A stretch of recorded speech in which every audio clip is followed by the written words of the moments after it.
Standing outside the glass doors of the Sterling Grand, I watched my sister Madison physically block my path while Mother stood behind her, shaking her head in disapproval. "You can't afford to eat here." Madison laughed, her designer heels clicking against the marble entrance. "Dad's birthday dinner is for successful family members only." The doorman shifted uncomfortably, recognizing me but staying silent per my strict instructions. As my security chief, Marcus, approached from inside, I touched the ownership papers tucked in my purse, waiting for the perfect moment. The January wind whipped through downtown Seattle as I stood frozen on the sidewalk processing Madison's words. My brother Nathan had called me 3 days earlier with the invitation, his voice carrying that careful tone he used when Mother was nearby. "Dad's 70th birthday dinner is this Saturday at the Sterling Grand," he'd said. 7 o'clock sharp, private dining room. I should have known something was wrong when Mother called an hour later. Her voice dripped with false concern as she suggested I might be more comfortable sitting this one out. "The Sterling Grand is terribly expensive, Loretta," she'd said. "Prix menu starts at $300 per person. I know things have been tight for you since the bakery situation." The bakery situation. 5 years later, and she still couldn't bring herself to call it what it was, my dream crashing down in bankruptcy. Not that she'd offered help when I was drowning in debt, working 18-hour days trying to save it. No, Mother had been too busy planning Madison's wedding to a pharmaceutical executive and celebrating Nathan's promotion to chief of surgery. But I'd decided to come anyway. Dad deserved to have all his children present for his milestone birthday. I'd arrived in my 2008 Toyota Camry, parking between a Tesla and a Bentley in the valet section. The young attendant had practically sprinted to my door, his face lighting up with recognition. "Ms. Sterling, what a pleasure to see you this evening," he'd started to say before I caught his eye and shook my head slightly. Timothy, whom I'd personally hired 6 months ago after he'd been turned away by 3 other hotels for his criminal record, immediately understood. "I mean, welcome to the Sterling Grand, miss. Will you be dining with us tonight?" Madison had materialized from nowhere, her Chanel dress catching the light from the hotel's crystal exterior fixtures.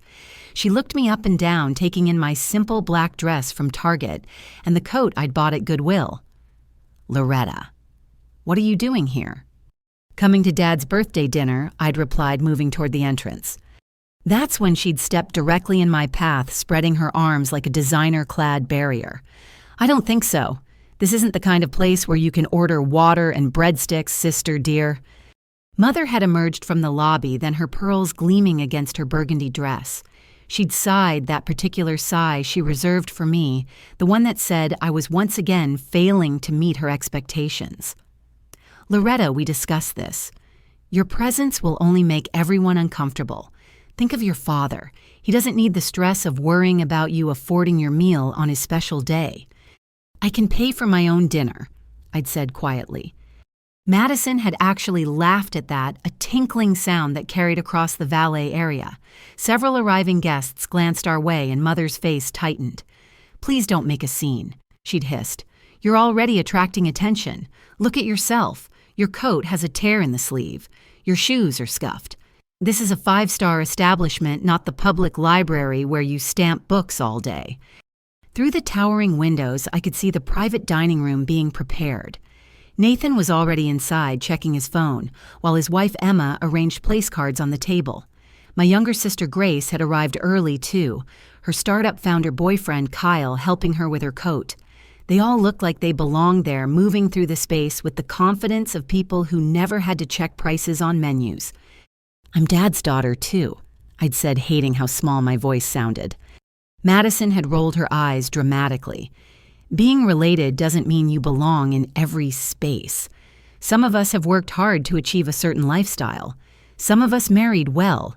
Some of us didn't waste our parents' investment on a failed cupcake shop."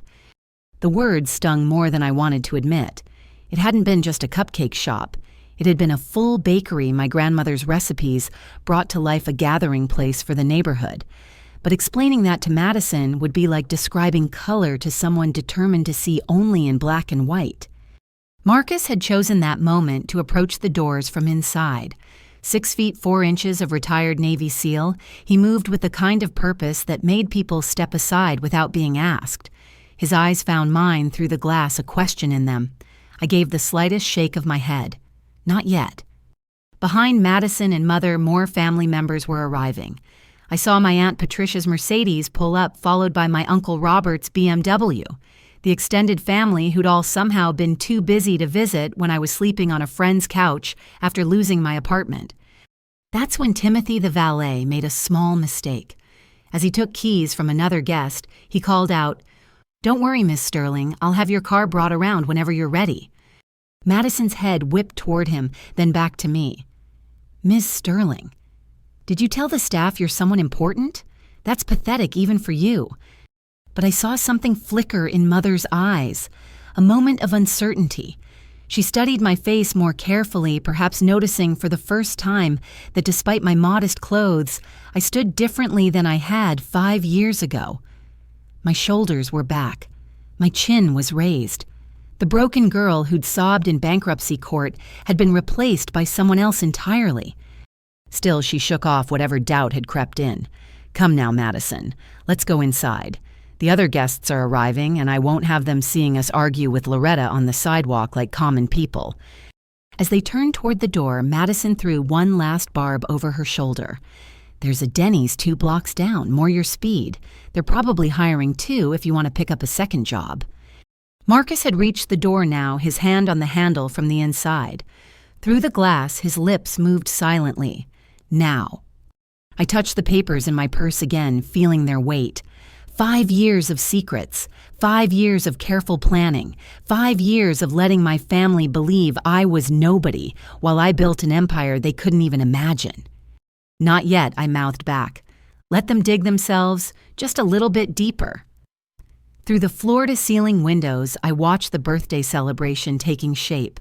The private dining room sparkled with candlelight, each table setting more elaborate than most people's wedding china. Nathan stood near the head of the table, his surgeon's hands gesturing as he spoke to a colleague I recognized from the hospital's promotional materials. His wife, Emma, hung on his every word, her diamond tennis bracelet catching the light each time she moved. They'd been married 3 years now, a union Mother never tired of praising as perfectly matched in every way. Madison had swept inside, immediately commanding attention as she always did. She air-kissed our cousin Bethany, who'd just arrived in a cloud of expensive perfume and false eyelashes. Grace looked up from her phone, her expression carefully neutral, as Madison no doubt recounted the scene outside. I couldn't hear the words, but I recognized the theatrical gestures, the mock concern, the delicate hand pressed to her chest in feigned shock at my audacity.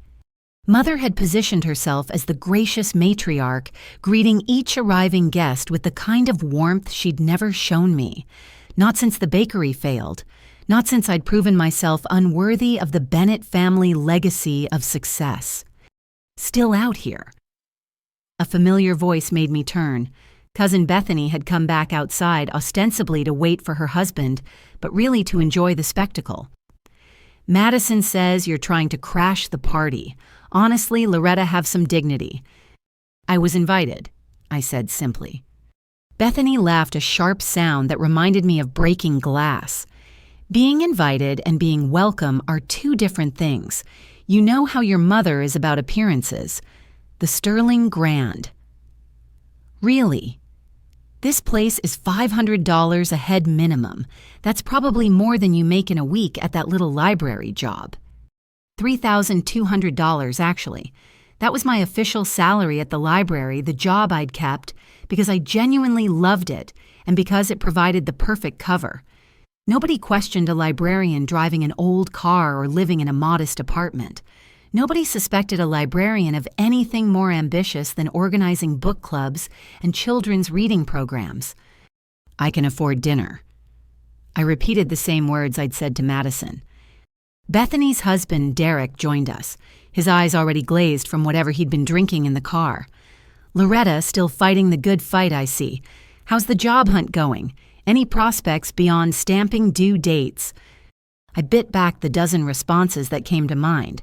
How Derek's construction company was hemorrhaging money, how his last 3 projects had failed inspection, how his bonding company had called me last month, quietly inquiring if Sterling Hotels might be interested in acquiring his contracts when he inevitably defaulted. I declined. I tried not to do business with family, even family that didn't know I was in business. I'm content where I am, I said instead. Content. Mother had reappeared, having noticed Bethany and Derek's absence. What a small word for a small life. Your sister Madison just closed a deal for her husband's company that will net them $500,000 in commissions. Nathan performed a revolutionary surgery last week that will be featured in medical journals. Grace's app just received another round of funding, and you're content stamping books. She said it like content was a disease, something contagious that might infect the others if they stood too close to me. I thought of Arthur Sterling dying in his hospital bed, holding my hand as he signed the papers that would change my life. Find your own definition of success, he'd whispered. The world will try to give you theirs. Don't let them. Through the window, I saw Dad. He was laughing at something Nathan had said, his face bright with the joy of being surrounded by his children and grandchildren, except one. His eyes swept the room, a small frown appearing when he didn't find who he was looking for. Emma leaned in to whisper something, probably an excuse for my absence, that would keep him from worrying. Madison must have noticed his searching look too, because she glided over her hand on his shoulder, her mouth moving in reassuring words. I could imagine them. Don't worry about Loretta, Dad. You know how she is. Probably couldn't get off work, or couldn't afford the gas to drive here. The manager's coming, Uncle Robert announced, having wandered outside for a cigarette despite Aunt Patricia's disapproving glare. Probably wondering why we're all congregating in the cold instead of spending money inside. Indeed, through the glass doors, I could see Jonathan Winters, the hotel's general manager, making his way through the lobby. I'd promoted him just last year after the previous manager retired. He was excellent at his job, discreet and professional, which was why I'd given him strict instructions about tonight. No special recognition, no deviation from standard service. Treat me like any other guest unless I indicated otherwise. But as he drew closer, I saw the conflict in his face. His training warred with his loyalty. Here was his employer being physically barred from her own establishment while her family mocked her financial situation. His jaw tightened with each step. This is embarrassing, Mother muttered. First you make a scene, now you're drawing management. Loretta, please. Just go. I'll tell your father you weren't feeling well. I'll even send you home with a piece of cake, all right. From the kitchen entrance, of course. The kitchen entrance, where the help went. Where I'd entered this very building countless times during my year of working as a night cleaner, back when I was piecing my life together after the bankruptcy. Back when Arthur Sterling had found me crying in his penthouse bathroom at 3 a.m, overwhelmed by the distance between what I'd dreamed and where I'd ended up. Madison noticed Jonathan's approach too. Perfect, she said with satisfaction. I'll explain that you're bothering our family and have them escort you off the property. I'm sure they have rules about loitering. I'm not loitering, I said. I'm standing on a public sidewalk.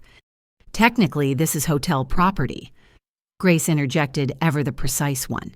She'd been quiet until now, watching the scene unfold with those calculating eyes that had made her successful in tech. The sidewalk extends to the valet stand, so technically Madison could have you removed. They were all so certain, so confident in their assumptions about my place in the world. 5 years of distance had hardened into concrete beliefs Loretta was the failure. Loretta was the embarrassment. Loretta was the cautionary tale they told their children about the importance of making smart choices. Jonathan had reached the interior side of the doors now. His hand hovered over the handle. I saw him take a breath, squaring his shoulders the way he did before difficult conversations with demanding guests. His eyes met mine through the glass, asking a silent question. In my purse beneath the ownership papers, my phone vibrated. A text from Marcus. Security feed is recording everything. Legal says we have enough documentation of denied access if you want to proceed formally. Proceed formally. Such a cold way to describe suing my own family for preventing me from entering my own hotel. But that wasn't the kind of justice I wanted. I wanted something deeper. I wanted understanding. I wanted recognition.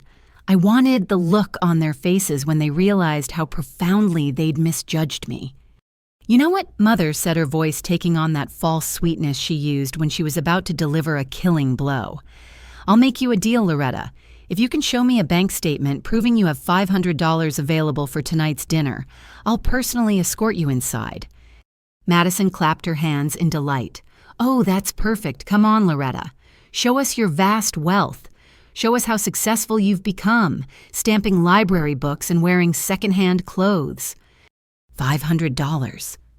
I thought of the bank statement sitting in my office safe, the one showing the hotel's operating accounts. The number of zeros after the first digit still sometimes took my breath away. But that statement bore the name Sterling Hospitality Holdings, not Loretta Bennett, and I wasn't ready to reveal that connection. Not yet. "I don't need to prove anything to you," I said quietly. "Because you can't," Madison concluded triumphantly.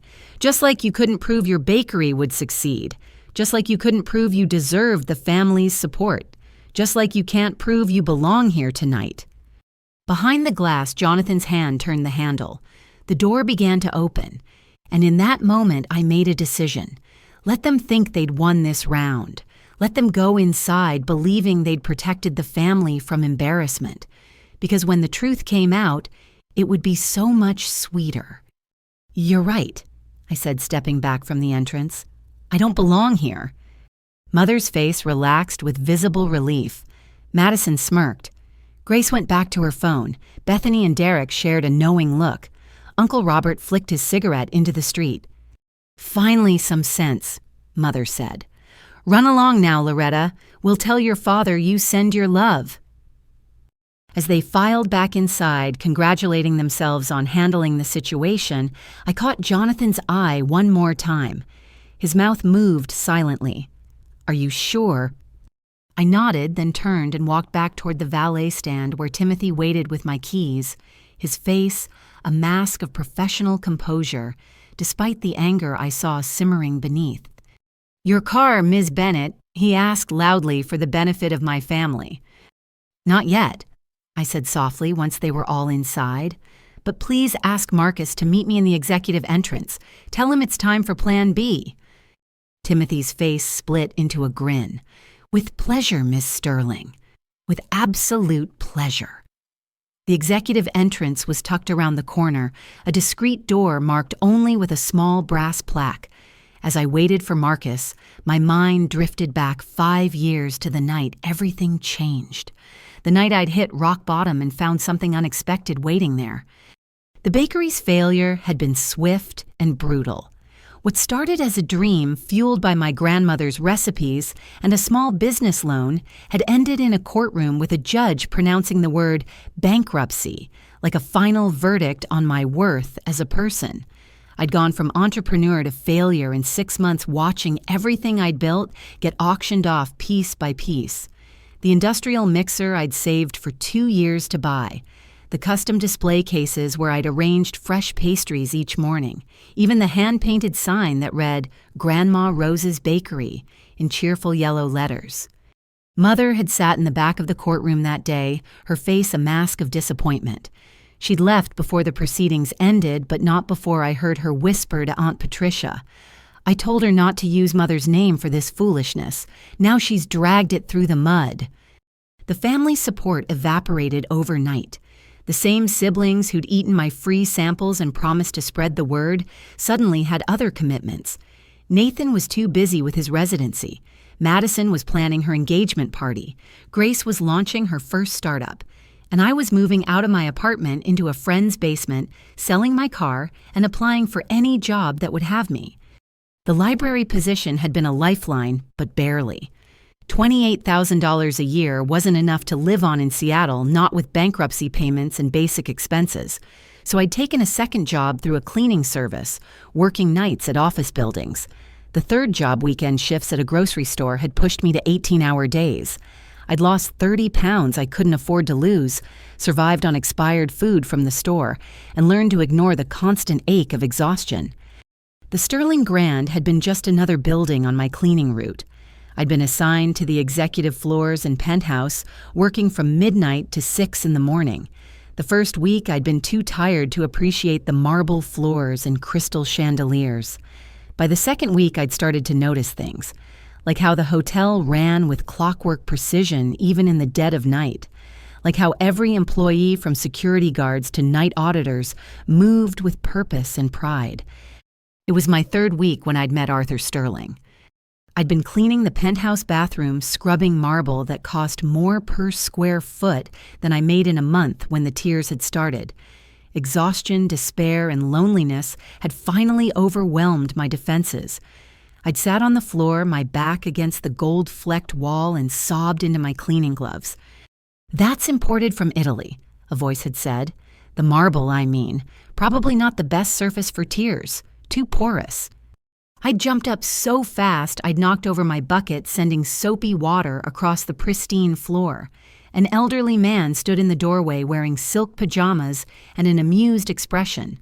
Arthur Sterling, owner of the hotel, employer of hundreds, titan of the hospitality industry, watching me have a breakdown on his bathroom floor. "I'm so sorry, Mr. Sterling. I'll clean this up immediately. Please don't report me to the service. I need this job. I know I shouldn't have been sitting down, but I just needed a moment, and I thought you were asleep, and I promise it won't happen again." The words had tumbled out in a panicked rush, but instead of anger, his face had shown something unexpected kindness. "My dear girl," he'd said, "anyone cleaning bathrooms at 3 in the morning has earned the right to a moment of despair. Would you like some tea? I was making some anyway. Insomnia is one of the few perks of old age." That's how I'd found myself sitting in Arthur Sterling's kitchen drinking tea from cups that belonged in a museum, telling him my story. The bakery, the bankruptcy, the family who'd written me off, the 3 jobs that barely kept me afloat. He'd listened without judgment, occasionally asking questions that showed he understood more about business than I'd ever learned in my community college courses. "You know what your problem was," he'd said finally. "You had the passion but not the knowledge, the recipes but not the revenue model, the dream but not the details. Heart without head rarely succeeds in business." "So I'm a failure," I'd concluded. "No," he'd said firmly. "You're educated now. Expensively educated, granted, but educated nonetheless. The question is, what will you do with that education?" That had been the beginning. Night after night, as I cleaned his penthouse, Arthur would appear with tea and conversation. He'd quiz me about the hotel's operations, challenging me to think beyond mops and marble. "What would you change about the check-in process?" he'd ask. Or, "How would you improve employee retention?" Or, "What's wrong with our restaurant's lunch service?" At first I'd been hesitant, sure it was some kind of test I was destined to fail, but gradually I'd started observing more carefully, listening to night staff complaints, watching guest patterns, thinking like an owner instead of a cleaner. My suggestions had been naive at first, but Arthur had been patient, teaching me to see the bigger picture. 6 months into our strange mentorship, he'd made an offer that had stunned me. "I want you to shadow my management team. During the day. Paid, of course. You'll keep the cleaning job for appearances, but you'll learn the real business." Why, I'd asked, "Why would you do this for me?" "Because you remind me of myself," he'd said, "broke, desperate, and too proud to quit. Because you work harder than any of my executives. Because you still cry over your grandmother's recipes, which tells me you understand that hospitality is about heart, not just profit. And because I'm old, my children are vultures, and I'd like to leave this place to someone who'll appreciate it." "Your children?" I'd started, but he'd waved me off. "James and Patricia haven't set foot in this hotel in 5 years, unless they needed money. They'll contest whatever I decide, so we'll have to be careful. Legal, airtight. Are you willing to work for it?" I'd said yes.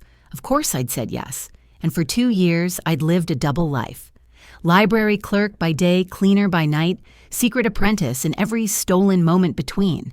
Arthur had taught me everything: financial management, staff development, guest relations, contract negotiations. He'd introduced me to his lawyers, his accountants, his trusted managers, all bound by ironclad non-disclosure agreements. The cancer diagnosis had accelerated everything. Pancreatic stage 4, 6 months at best. Arthur had faced it with the same dry humor he brought to everything. "At least I'll get to see their faces when the will is read," he'd said, almost worth dying for. The legal documents had been meticulous, not just the hotel's 12 properties across the country, but the holding companies, the real estate, the investment portfolios, all structured to withstand the inevitable challenges from James and Patricia, all requiring me to prove myself capable of running the empire he'd built. "You can't tell anyone," his lead attorney had warned. "Not until the probate is complete and the challenges are resolved. Any hint that you're the beneficiary could give them grounds to contest based on undue influence. You keep working your regular jobs. You keep living modestly. You manage through the existing team until we give you the all clear." Arthur had died on a Tuesday morning, holding my hand in the hospital while my family remained unaware I'd taken time off from the library. His last words weren't about the hotels or the money. They were about my grandmother's lemon cupcake recipe, the one he'd made me bake for him in the hotel's kitchen. "Too much sugar," he'd whispered with a slight smile. "Rose would have used honey." The funeral had been massive, attended by hospitality industry leaders from around the world. I'd sat in the back with the hotel staff, just another employee paying respects. James and Patricia had stood at the front already calculating their inheritance. They'd been so certain of their windfall that the will reading had reportedly required medical intervention for Patricia's hysteria. But they'd been smart too, hiring the best lawyers money could buy to challenge the will. For 2 years, I'd fought them in court while maintaining my cover. 2 years of depositions and documentation of proving my competence while pretending to be nobody. 2 years of watching my family continue to dismiss me while I quietly built upon Arthur's empire, adding new properties, improving operations, increasing profits. Marcus had been one of my first executive hires after the courts had finally ruled in my favor. Former Navy SEAL, unimpeachable integrity, and most importantly, someone who understood the value of strategic patience. "You could tell them now," he'd said after the last legal challenge had been dismissed. "Nothing's stopping you." "Not yet," I'd replied. "Let them show me who they really are when they think I have nothing." Standing now at the executive entrance, I touched the brass plaque that bore Arthur's initials. Inside, my family was probably ordering their appetizers secure in their superiority. They had no idea that the girl they'd banished was about to return not as a beggar at their feast, but as the queen of this castle. The door opened and Marcus appeared. "Ready, boss."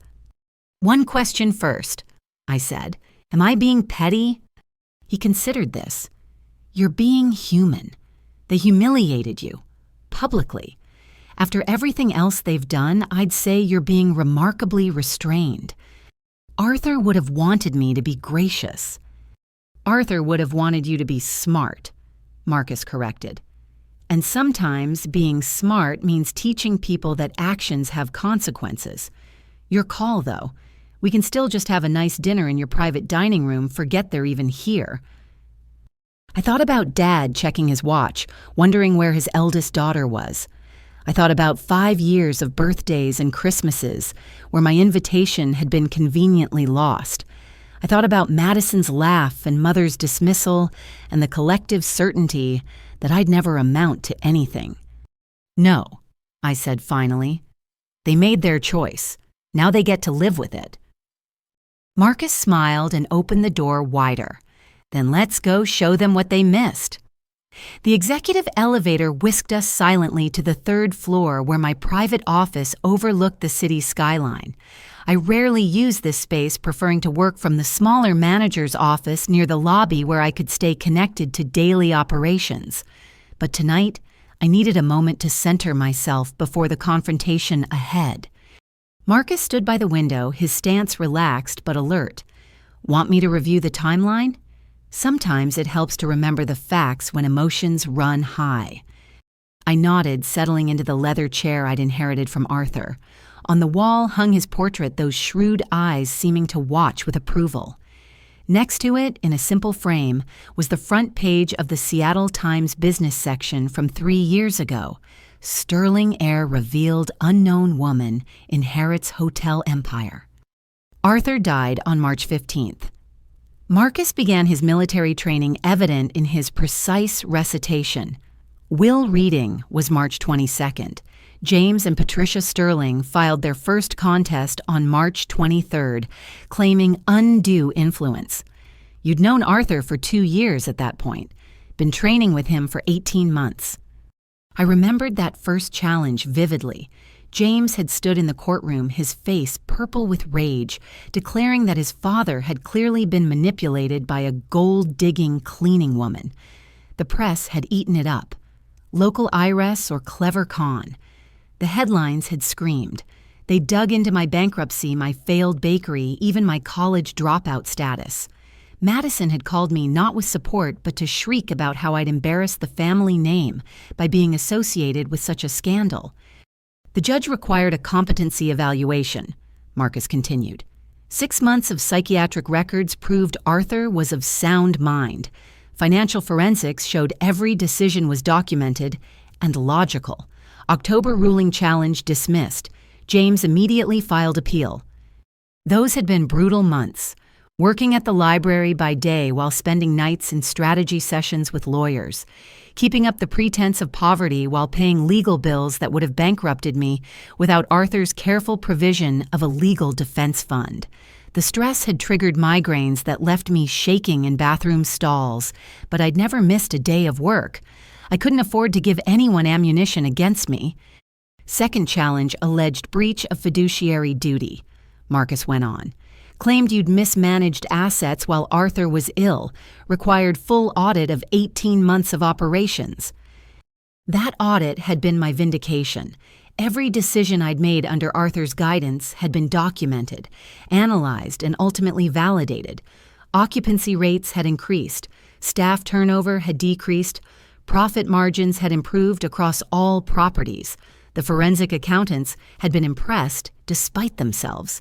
One had even asked if I'd consider selling my management strategies to other chains. Patricia's challenge was more creative, I said, picking up the narrative. Alleged Arthur wasn't my first victim. Marcus snorted. Right. The theory that you were some kind of serial inheritance hunter preying on wealthy elderly men. Her lawyers actually hired private investigators to find your previous victims. The investigators had found nothing because there was nothing to find, just a trail of minimum wage jobs, community college transcripts, and a girl trying desperately to rebuild her life after failure. The judge had been scathing in his dismissal of that particular theory, noting that I'd been demonstrably destitute when I'd met Arthur. The final challenge came down to competency, Marcus said. Whether a community college dropout with a failed bakery could actually run a multi-million-dollar hotel chain. That's when things got interesting. Interesting was an understatement. The courtroom had become a business school final exam with opposing counsel, grilling me on everything from revenue management to labor law. But Arthur had prepared me well. 2 years of intensive mentorship had given me knowledge that no MBA program could have provided. I'd answered every question, solved every hypothetical, demonstrated competency that surprised even my own lawyers.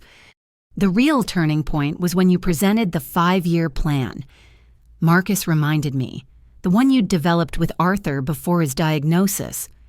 I'd fought to keep my voice steady as I'd presented that plan to the court, knowing Arthur would never see it implemented.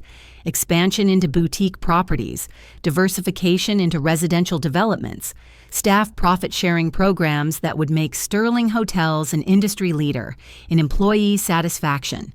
The judge had asked pointed questions, clearly expecting me to falter.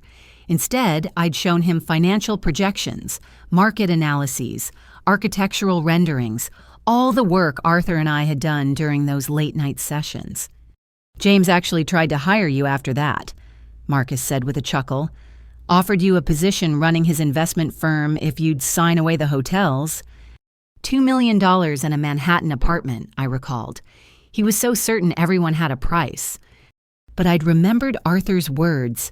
They think money is power, but money is just a tool. Purpose is power. Vision is power. The ability to see what others miss and the courage to act on it, that's real power. Patricia went a different route, Marcus continued. The emotional manipulation, suddenly wanting to bond with her father's chosen heir. Those lunches had been exhausting. Patricia weeping over white wine, lamenting how she'd failed as a daughter, hinting that perhaps we could share the inheritance like sisters. She'd even brought childhood photos of Arthur trying to humanize herself. But her eyes had remained calculating, and the recorder in her purse, discovered by Marcus during a routine security sweep, had revealed her true intentions. 3 years of legal battles, I said, standing to pace. $40 million in legal fees, all covered by Arthur's defense fund. 7 judges, 3 appeals courts, 2 attempts at mediation. And through it all, I kept working at that library, living in that studio apartment, driving that old car. Because you're smart, Marcus said. Any sign of premature celebration, any hint of counting chickens before they hatched, and they'd have used it against you. You played the long game perfectly. The long game. I thought of all the times my family had invited me to things during those 3 years, always last minute, always with the caveat that I probably couldn't afford it anyway. The Christmas where Madison had given everyone designer scarves except me, I'd received a $10 gift card to a coffee shop. The family reunion where Mother had introduced me as Loretta, she works in a library, while spending 20 minutes detailing Nathan's surgical achievements. The final ruling came down 23 months ago, Marcus said. Complete victory. All challenges dismissed with prejudice. No further appeals possible. Sterling Hotels and all associated assets transferred to you free and clear. And I still didn't tell them, I mused. Even then, with nothing stopping me, I kept the secret. You were waiting for something, Marcus observed. What? I considered the question. What had I been waiting for? An apology that would never come. A sudden realization of my worth, or had I simply been protecting myself, knowing that revealing my success would only change their treatment of me for superficial reasons? I think I was waiting to see if they'd ever value me for myself, I said finally. Not my money, not my connections, just me, Loretta, their daughter, their sister. And tonight gave you the answer, Marcus said softly. Through the office windows, I could see the private dining room 3 floors below. The party was in full swing now, laughter and conversation drifting up through the night air. They'd moved on from my absence, probably relieved to avoid the awkwardness of having the family failure at the table. Arthur warned me, I said. He told me wealth reveals character, it doesn't create it. He said I'd learn who really cared about me and who only cared about what I could do for them. Smart man, Marcus agreed. So what now? You've won every legal battle, built the business beyond even his expectations, proved everyone wrong. What's left? I turned from the window, decision crystallizing. Now I find out if any of them are capable of growth. If success only reveals character, maybe humility can transform it. Marcus raised an eyebrow. That's optimistic. It's hope, I corrected. The same hope I had when I was scrubbing Arthur's bathroom floors, believing life had more to offer. The same hope that built this empire. If I could change, maybe they can too. And if they can't, I moved toward the door, ready to face whatever came next. Then at least I'll know I gave them the chance. Arthur always said the best revenge isn't proving people wrong, it's proving yourself right. Tonight, either way, I do both. Marcus fell into step beside me as we headed back to the elevator. For what it's worth, Boss Arthur would be proud. You've become everything he saw in you and more. As the elevator descended, I thought about the girl who'd sobbed on a bathroom floor 5 years ago, certain her life was over. She'd had no idea it was just beginning. That rock bottom would become her foundation. that the very people who'd abandoned her would one day stand in her hotel subject to her grace or judgment. The elevator opened at the lobby level. Through the restaurant's glass walls, I could see my family raising their glasses in a toast. To Dad, presumably. To family. To success. To everything they thought I'd never achieve. Time to join the party. The main lobby of the Sterling Grand hummed with elegant activity as Marcus and I crossed the marble expanse. A string quartet played Vivaldi near the fountain, their music providing sophisticated ambiance for the well-heeled guests checking in for the weekend. Several staff members noticed me, their eyes widening with recognition, but my subtle headshake kept them silent. Not yet. Outside the glass doors, I could see the scene had evolved. Madison now stood with her hands on her hips, speaking animatedly to someone on her phone. Mother had been joined by Aunt Patricia, and their body language suggested a strategy session. Grace lingered near the entrance, her expression unreadable as she typed on her phone. "Shall we use the main entrance?" Marcus asked quietly. "Make them move aside." "No," I decided. "Let them think they've won this round. We'll circle back through the restaurant." But as we approached the alternate entrance, the situation outside escalated. My Aunt Patricia's voice carried across the valet area, sharp with indignation. She'd spotted something that offended her sense of propriety. Through the windows, I watched Uncle Robert stumble slightly, catching himself on a potted topiary. His face was flushed, and I realized he'd been drinking more heavily than usual. Patricia grabbed his arm, hissing something about embarrassing her in public. The valet staff stood at attention, professionally ignoring the family drama unfolding in their workspace. Timothy maintained his position, though I could see the tension in his shoulders. Another family had arrived, the Weatherby's old Money Seattle regular guests who always requested the penthouse suite I kept reserved for special occasions. Margaret Weatherby, 70 years old and sharp as a surgical scalpel, paused to observe the scene. Her eyes found me through the glass, and she raised one perfectly sculpted eyebrow. I'd negotiated with her last year when she'd wanted to host her charity gala at the hotel. She'd driven a hard bargain, but we'd developed a mutual respect. "Is that your family blocking the door, dear?" she asked Madison, who'd ended her phone call. "How unusual." Madison flushed, suddenly aware that their behavior was attracting attention from people who mattered in their social circles.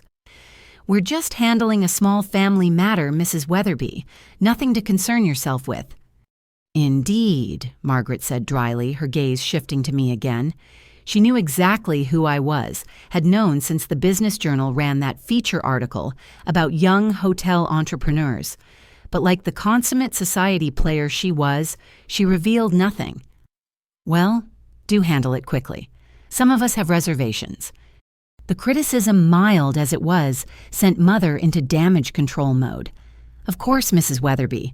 Madison, Patricia, let's continue this inside. We're making a scene." But their retreat was blocked by another arrival. 3 black town cars pulled up simultaneously, and my stomach tightened as I recognized the lead vehicle. James Sterling stepped out, followed by Patricia Sterling Arthur's children. My former legal adversaries, the would-be heirs who'd spent 3 years trying to destroy me. "What are they doing here?" Marcus muttered, his hand instinctively moving toward his concealed weapon before catching himself. I knew exactly what they were doing here. Tomorrow was the anniversary of Arthur's death. They came every year making a public show of mourning at the hotel their father had built and they'd lost. Usually I arranged to be traveling during their visits, avoiding the inevitable confrontation. But this year, with Dad's birthday, I'd stayed in town. James looked older, grayer, the years of legal defeats etched into the lines around his mouth. He wore an expensive suit that couldn't hide the slight stoop of his shoulders. Patricia followed her face, a mask of Botox and bitterness diamonds glittering at her throat in defiant display of wealth she'd inherited from her mother, not her father. They walked toward the entrance heads high, pretending not to notice the staff's uncomfortable recognition. Then James saw me through the glass, and his step faltered. "You," he said the word carrying across the space like an accusation. My family, still clustered near the entrance, turned to look. Mother's confusion was evident as she took in the well-dressed couple glaring at me with undisguised hostility. "Excuse me," Patricia Sterling said to Mother, her voice dripping with false courtesy. "But that woman is not welcome here. She's a thief and a con artist who manipulated my poor father in his final years." Madison's eyes widened with delight at this unexpected ammunition. "Really, Loretta, what did you do now?" "I have every right to be here," I said quietly, staying behind the glass. James Sterling laughed an ugly sound. "Right. You have no rights. You stole everything from us, our father's legacy, our birthright, our future, and now you dare show your face at his hotel?" "His hotel." I repeated, my voice carrying just enough to be heard. Interesting choice of pronoun. Mother stepped forward, her social instincts overriding her earlier dismissal of me. "I'm sorry, but who are you? And what does my daughter have to do with your family affairs?" Patricia's eyes glittered with malicious pleasure. "Your daughter!" "Oh, this is rich. You don't know, do you? Your precious daughter is Loretta Sterling, the cleaning woman who connived her way into our father's will. She inherited the entire Sterling Hotel empire through manipulation and elder abuse." The silence that followed was deafening. My family stood frozen processing this information. Madison's mouth actually fell open. Grace's fingers stilled on her phone. Nathan, who'd come outside to find everyone, looked like someone had hit him with a medical textbook. Mother's voice, when she found it, was strangled. "That's impossible. Loretta works at a library. She drives a 10-year-old car. She couldn't afford her own apartment until last year." "All an act," James spat. "Part of her con. Pretend to be poor while sitting on millions. We spent 3 years in court trying to expose her, but she'd covered her tracks too well." I felt Marcus tense beside me, ready to intervene, but I placed a hand on his arm. This confrontation had been inevitable.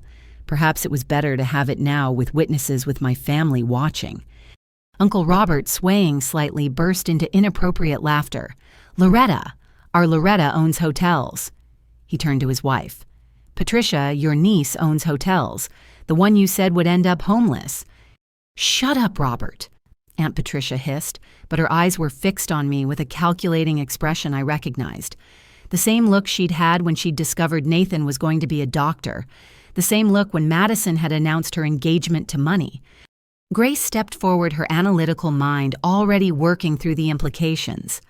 The Sterling Hotels merger was in the news 3 years ago. 47 properties nationwide, estimated value over $2 billion. She looked at me through the glass. "You're that Sterling, She's a fraud," Patricia Sterling insisted. "My father wasn't in his right mind. He gave everything to a stranger instead of his own children." "Your father," I said, finally stepping outside to face them directly, "was the most brilliant man I ever met, and he was completely sound of mind when he chose to leave his legacy to someone who would honor it, not sell it off for parts." James's face purpled. "How dare you speak about him? You didn't know him. You couldn't possibly understand." I understood that he was lonely. I cut him off. That his own children visited only when they needed money. That he spent holidays alone in his penthouse while you vacationed in Europe on his credit cards. I understood that he wanted his life's work preserved, not liquidated. "You manipulated him," Patricia shrieked, losing her composure entirely. "Played on his emotions, turned him against us." "I cleaned his bathrooms," I said simply, "made him tea, listened to his stories, learned from his wisdom, loved him like the father figure he became. That's not manipulation. That's human connection." My mother staggered backward, catching herself on Madison's arm. "You own this hotel, all the Sterling hotels." "Yes," I confirmed, meeting her eyes steadily. "I own this hotel. The one you just said I couldn't afford to enter. The one where you insisted I'd embarrass the family by trying to eat at.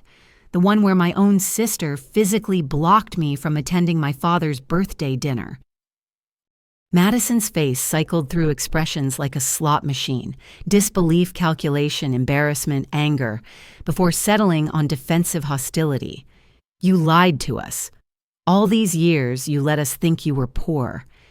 I never lied, I corrected. I just didn't correct your assumptions.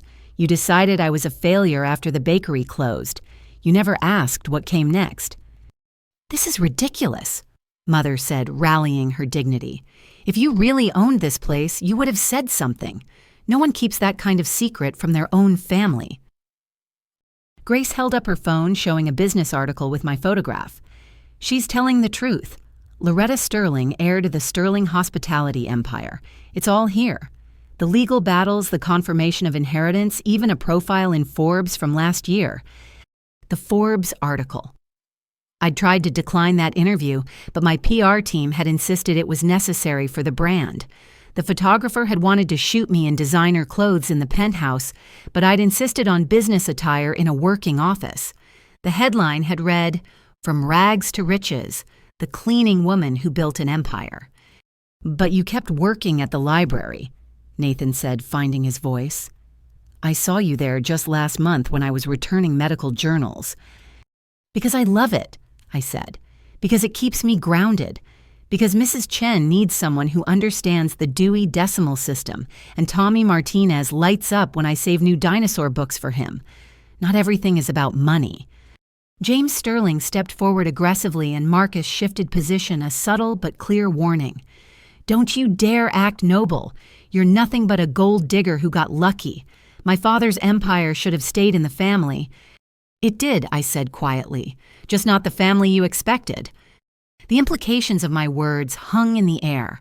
Inside the hotel, through the glass walls, I could see the party continuing. Dad was laughing at something, unaware of the drama unfolding outside.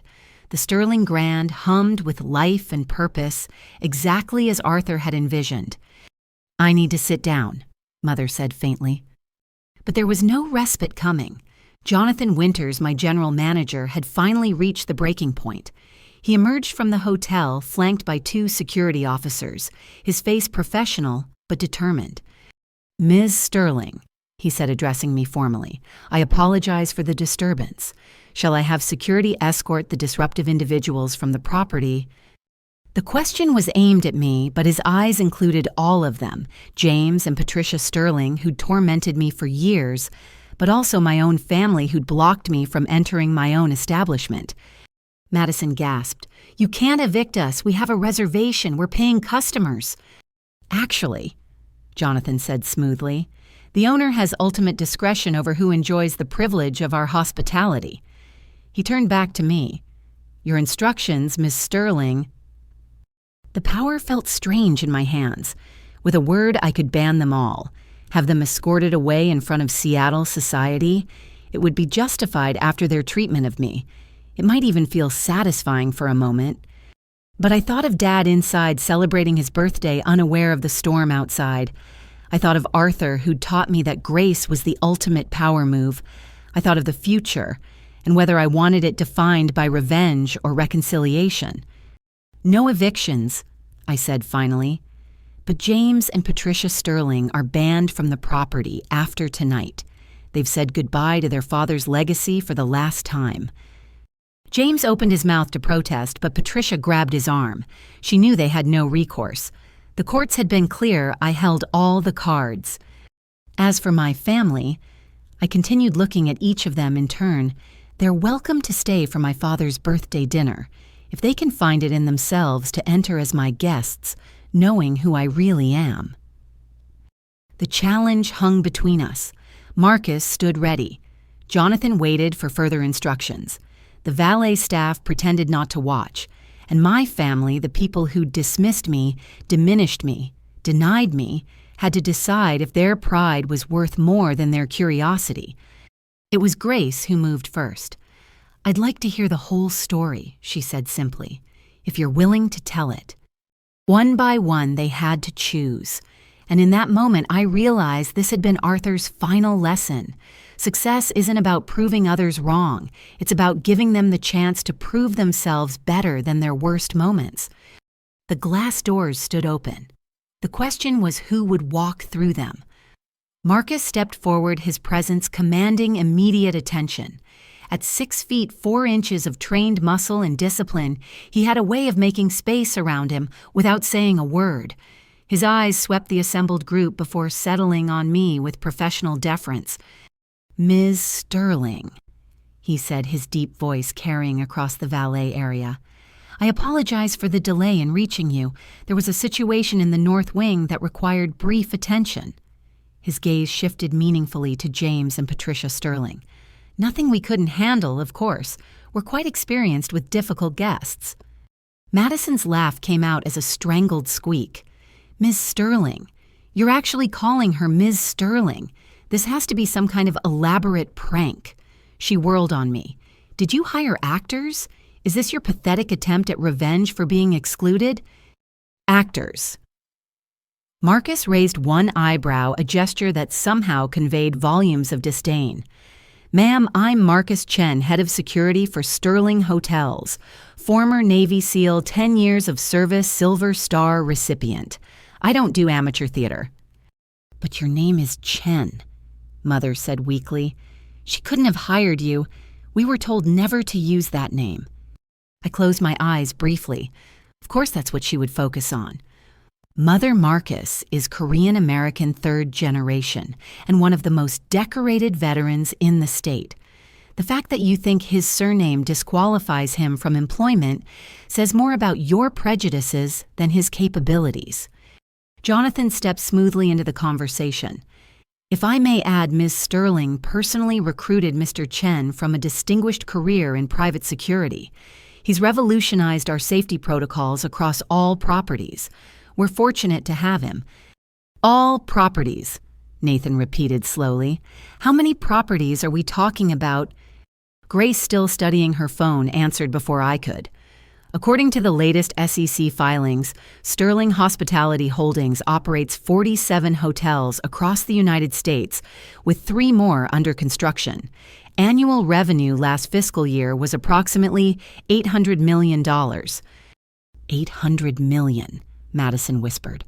Her face had gone pale beneath her carefully applied makeup. "That's impossible. You're a librarian."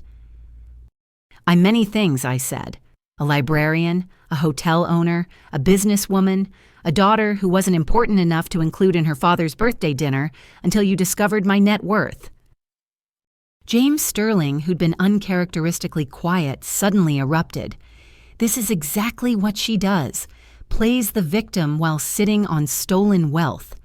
My father built this empire over 60 years, and she swooped in at the end like a vulture." "Enough," Marcus said, his tone shifting to something harder. "Mr. Sterling, you're on private property. The owner has graciously allowed you to remain for now, but if you continue to harass her, I'll have you removed." "Harass her," James sputtered. "She stole everything from us." "The courts disagreed," I said evenly. "Multiple courts, actually, over 3 years of litigation. Every claim you made was investigated and dismissed. Your father made his choice and the law upheld it." Patricia Sterling pushed forward, her face twisted with years of resentment. "You turned him against us, poisoned his mind, made him think we didn't love him." "I never mentioned you to him," I said, and it was true. "I didn't have to. Your absence spoke louder than any words could. Do you know he kept a calendar in his study marking the days since your last visit? When I met him, it had been 847 days. The number hit them like a physical blow. Patricia's face crumpled for just a moment before hardening again. "We were busy. We had lives." "So did he," I said softly. "A life that ended with a stranger holding his hand because his children couldn't be bothered." "You're not a stranger," Uncle Robert slurred, pointing at me with the hand not clutching his wife for balance. "You're my niece, my rich, secret, hotel-owning niece." He giggled, the sound inappropriate and somehow perfect for the surreal moment. "Patricia, we should have been nicer at Christmas." Aunt Patricia elbowed him sharply, but her eyes were calculating. I could see her reshuffling the family hierarchy in her head, recalibrating my position from embarrassing failure to useful connection. "This still doesn't make sense," Mother said, her voice stronger now as she processed the situation. "Even if you inherited these hotels, why keep it secret? Why let your family think you were struggling?" Would it have changed how you treated me? I asked. Would you have suddenly included me in family events, called on my birthdays, visited when I was sick, or would you have just wanted things from me? The silence that followed was answer enough. Madison, however, wasn't ready to concede. This could all be an elaborate lie, some conspiracy between you and these people. How do we know you really own anything? Jonathan sighed, reaching into his jacket to produce a leather folder. I anticipated this might be necessary. He opened it, revealing official documents. Articles of incorporation for Sterling Hospitality Holdings, listing Loretta Sterling as sole owner and CEO. Business license for this property specifically showing the same. Would you like to see the deed tax records? Perhaps the insurance policies? I can pull up the corporate filings online. Grace offered her fingers, already flying across her phone screen. Washington State Business Registry shows, yes, Loretta A. Sterling, registered agent and owner of Sterling Hospitality Holdings, incorporated 4 years ago. 4 years, Mother repeated. You've owned this for 4 years. I've controlled it for 3 years since the legal challenges were resolved, I clarified. But Arthur began training me 5 years ago, right after we met. When your bakery failed, Nathan said, suddenly, understanding dawning on his face. When I said you should have gone into something more practical, you were already learning the hotel business. I was cleaning toilets and scrubbing floors, I corrected. But yes, I was also learning. Arthur saw potential in someone everyone else had written off. Including us, Grace said quietly. It wasn't a question. Marcus's phone buzzed. He checked it, then leaned in to whisper something in my ear. I nodded, and he straightened. Ms. Sterling, the mayor, has arrived for your 8:30 meeting. Shall I ask her to wait? The mayor. Mother's voice rose an octave. You have a meeting with the mayor. We're discussing the new affordable housing initiative, I said. Sterling Hotels is converting 2 of our older properties into transitional housing for families experiencing homelessness. But yes, please ask her to wait, Marcus. Family comes first. It was a deliberate choice of words, and I saw it hit home. Family comes first, except when that family had decided I wasn't successful enough to count. I can't believe this, Madison muttered. She looked at her husband, who had emerged from the hotel to find her. Did you know about this Bradley? Bradley Morrison, pharmaceutical executive, and Madison's ticket to the upper class, looked at me with new interest. The Sterling acquisition. Of course, it was big news in the business community. There was significant speculation about the new owner. His eyes narrowed. You're the mysterious Loretta Sterling, the one who refused all media interviews for the first 2 years. I gave one interview, I admitted. To Forbes, my PR team insisted. I read that article, Bradley said slowly. You donated $50 million to small business recovery funds, specifically for entrepreneurs who'd failed their first ventures. Like bakery owners, Grace asked, understanding dawning. I nodded. Among others. Failure shouldn't be a life sentence. Sometimes it's just education in disguise. James Sterling made a disgusted sound. Giving away my father's money to losers and failures. He would be appalled. Actually, I said, the charitable foundation was his idea. He set it up the month before he died with instructions to help people who reminded him of himself at the beginning. People with more ambition than advantages. People like you, Patricia said bitterly. People like me, I agreed, though I doubt that's what he intended as an insult. Jonathan cleared his throat discreetly. Miss Sterling, perhaps we should continue this conversation inside your father's party, is wondering where the birthday family has gone. Additionally, Mrs. Weatherby has asked twice about the drama in the doorway, and you know how she enjoys sharing observations at her book club. The mention of Seattle society gossip made Mother straighten. The last thing she wanted was to be the subject of Margaret Weatherby's sharp tongue. Yes, we should go inside. This is still Thomas's birthday after all. Are we going inside as your guests? I asked pointedly. Or are you still concerned I'll embarrass the family? Madison opened her mouth, probably to deliver another barb, but Bradley touched her arm. Madison, your sister owns the hotel we're standing in front of. Perhaps it's time to reassess. It was the most diplomatic way possible of saying, "Stop being an idiot," and Madison heard it. Her face flushed, but she nodded tightly. "There's one more thing," Marcus said, producing his own phone. "Miss Sterling, you asked me to document any instances of denied access to the property, for insurance and liability purposes, of course. You recorded us," Mother gasped. "Standard security procedure," Marcus replied blandly. "We record all disturbances at hotel entrances. Helps with liability issues. For instance, if someone were to claim they were denied access to a family event at our establishment, we'd have evidence of what actually occurred." The threat was subtle, but clear. Everything they'd said, every cruel dismissal, every mocking laugh, it was all preserved digitally. Not that I intended to use it, but they didn't need to know that. "I think," Grace said carefully, "we should go inside, all of us, together, as a family that has a lot to discuss." "Including apologies," Nathan added quietly. "Lots of apologies." Madison looked like she'd swallowed something sour, but she nodded. Mother seemed to be recalculating everything she thought she knew about me, about success, about the family hierarchy she'd so carefully maintained. "Fine," Mother said finally. "We'll go inside, all of us. But Loretta—" She paused, seeming to struggle with the words. "Miss Sterling, you have some explaining to do." "I have a hotel to run," I corrected, "and a father's birthday to celebrate. Explanations can wait until after dessert." Jonathan moved to hold the door every inch the professional manager. "Welcome to the Sterling Grand," he said formally. "All of you."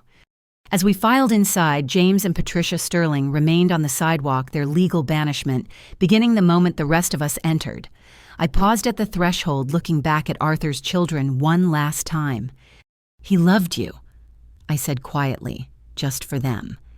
"Despite everything, he never stopped loving you. He just loved his legacy more than your greed."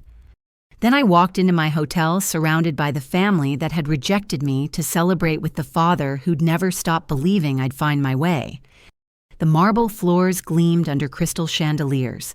Staff members nodded respectfully as we passed. And somewhere in the private dining room, Dad was waiting about to receive the biggest surprise of his 70th birthday. The walk through my hotel with my family trailing behind was surreal.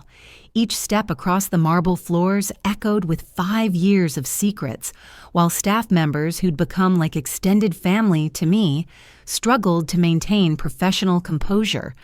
They knew my story, many had been part of it, and seeing the people who'd dismissed me now following in stunned silence must have been satisfying. Adrian, the concierge who'd been with the hotel for 15 years, couldn't quite hide his smile as he nodded. "Good evening, Miss Sterling. Your table is prepared whenever you're ready." "Thank you, Adrian," I replied. "Has Mr. Mitchell been informed about the delay?" "I took the liberty of having champagne sent to the private dining room with your compliments," he said smoothly. "Your father seemed pleased." Madison made a small choking sound. "You sent champagne to Dad, the $300 bottles they have here."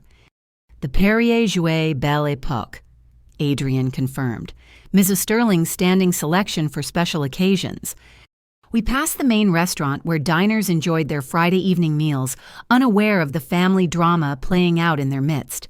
Through the kitchen's porthole windows, I glimpsed Chef Raymond, who spotted me and raised his hand in greeting. I'd hired him away from a Michelin-starred restaurant in New York 2 years ago, doubling his salary and giving him complete creative control. "That's Raymond Castellano," Bradley whispered to Madison. "I tried to get a reservation at his last restaurant for 3 months. How did he end up here?" "I made him an offer he couldn't refuse," I said simply. "Creative freedom, profit participation, and the chance to mentor young chefs from underprivileged backgrounds. He starts 12 apprentices every year." Nathan had been quiet since we'd entered, but his doctor's instincts kicked in when he noticed something. "Your staff keeps greeting you, but they're not surprised to see you. How often are you actually here?" "Every day when I'm in town," I admitted. "I have an office on the 3rd floor, but I spend most of my time in the operations areas. Can't run a hotel from behind a desk. We reached the private elevator to the mezzanine level where our dining room waited. Grace studied the elevator's elegant details, restored brass fixtures, hand-carved panels, period-appropriate carpet that had cost more per square foot than most people's monthly rent. "This is original to the building," she observed. 1923 construction, wasn't it? 1922, I corrected. Arthur spent $2 million restoring just this elevator. He believed in preserving history while embracing progress. It's why our hotels maintain their original character even with modern amenities. The elevator opened onto the mezzanine where the private dining rooms overlooked the main floor through soundproof glass. Mother paused, taking in the space she'd walked through so many times before, now seeing it through different eyes. "We had Madison's engagement party here," she said slowly. "You gave us a discount, 20% off the booking fee." 30%, I corrected. "The family rate, though you wouldn't let me attend, so I watched from the security office instead." Madison flinched. "You were here during my engagement party." "I'm always here for major events," I said. "Quality control. Also, I wanted to see you happy even if it had to be from a distance." The admission hung between us as we approached the Windsor room where Dad's celebration continued.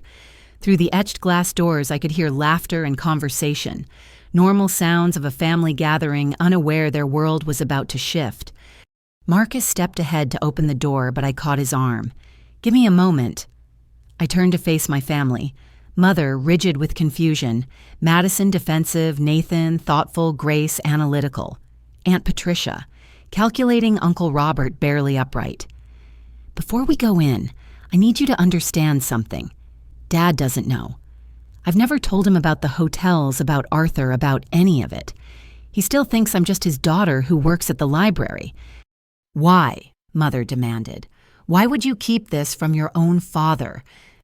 "Because he's the only one who never made me feel like a failure," I said simply. "He called after the bankruptcy not to lecture or criticize, but to ask if I was eating enough. He sent me grocery cards, not advice about better career choices. When everyone else saw disappointment, he still saw his daughter." Nathan's face crumpled slightly. "We really screwed up, didn't we?" "That's a conversation for later," I said. "Right now, let's just celebrate Dad." Marcus opened the door, and we entered to find the private dining room in full swing. Dad sat at the head of the table, his face bright with pleasure, as he listened to one of Uncle Robert's stories. The room itself was intimate, but elegant. Warm woods, soft lighting, fresh flowers on every surface. I'd personally overseen the setup that morning. "There they are," Dad exclaimed, spotting us. Then his eyes found me, and his whole face transformed. "Loretta, you made it after all." He started to rise, but I quickly moved to him, wrapping my arms around his still strong shoulders. "Happy birthday, Dad. Sorry I'm late." "Nonsense. You're here now."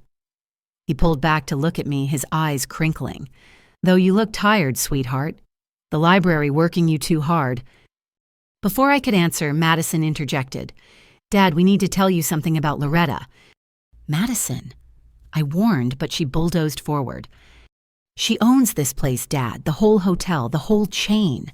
She's been lying to us for years." The room fell silent. Dad's cousins, who'd been chatting over wine, turned to stare.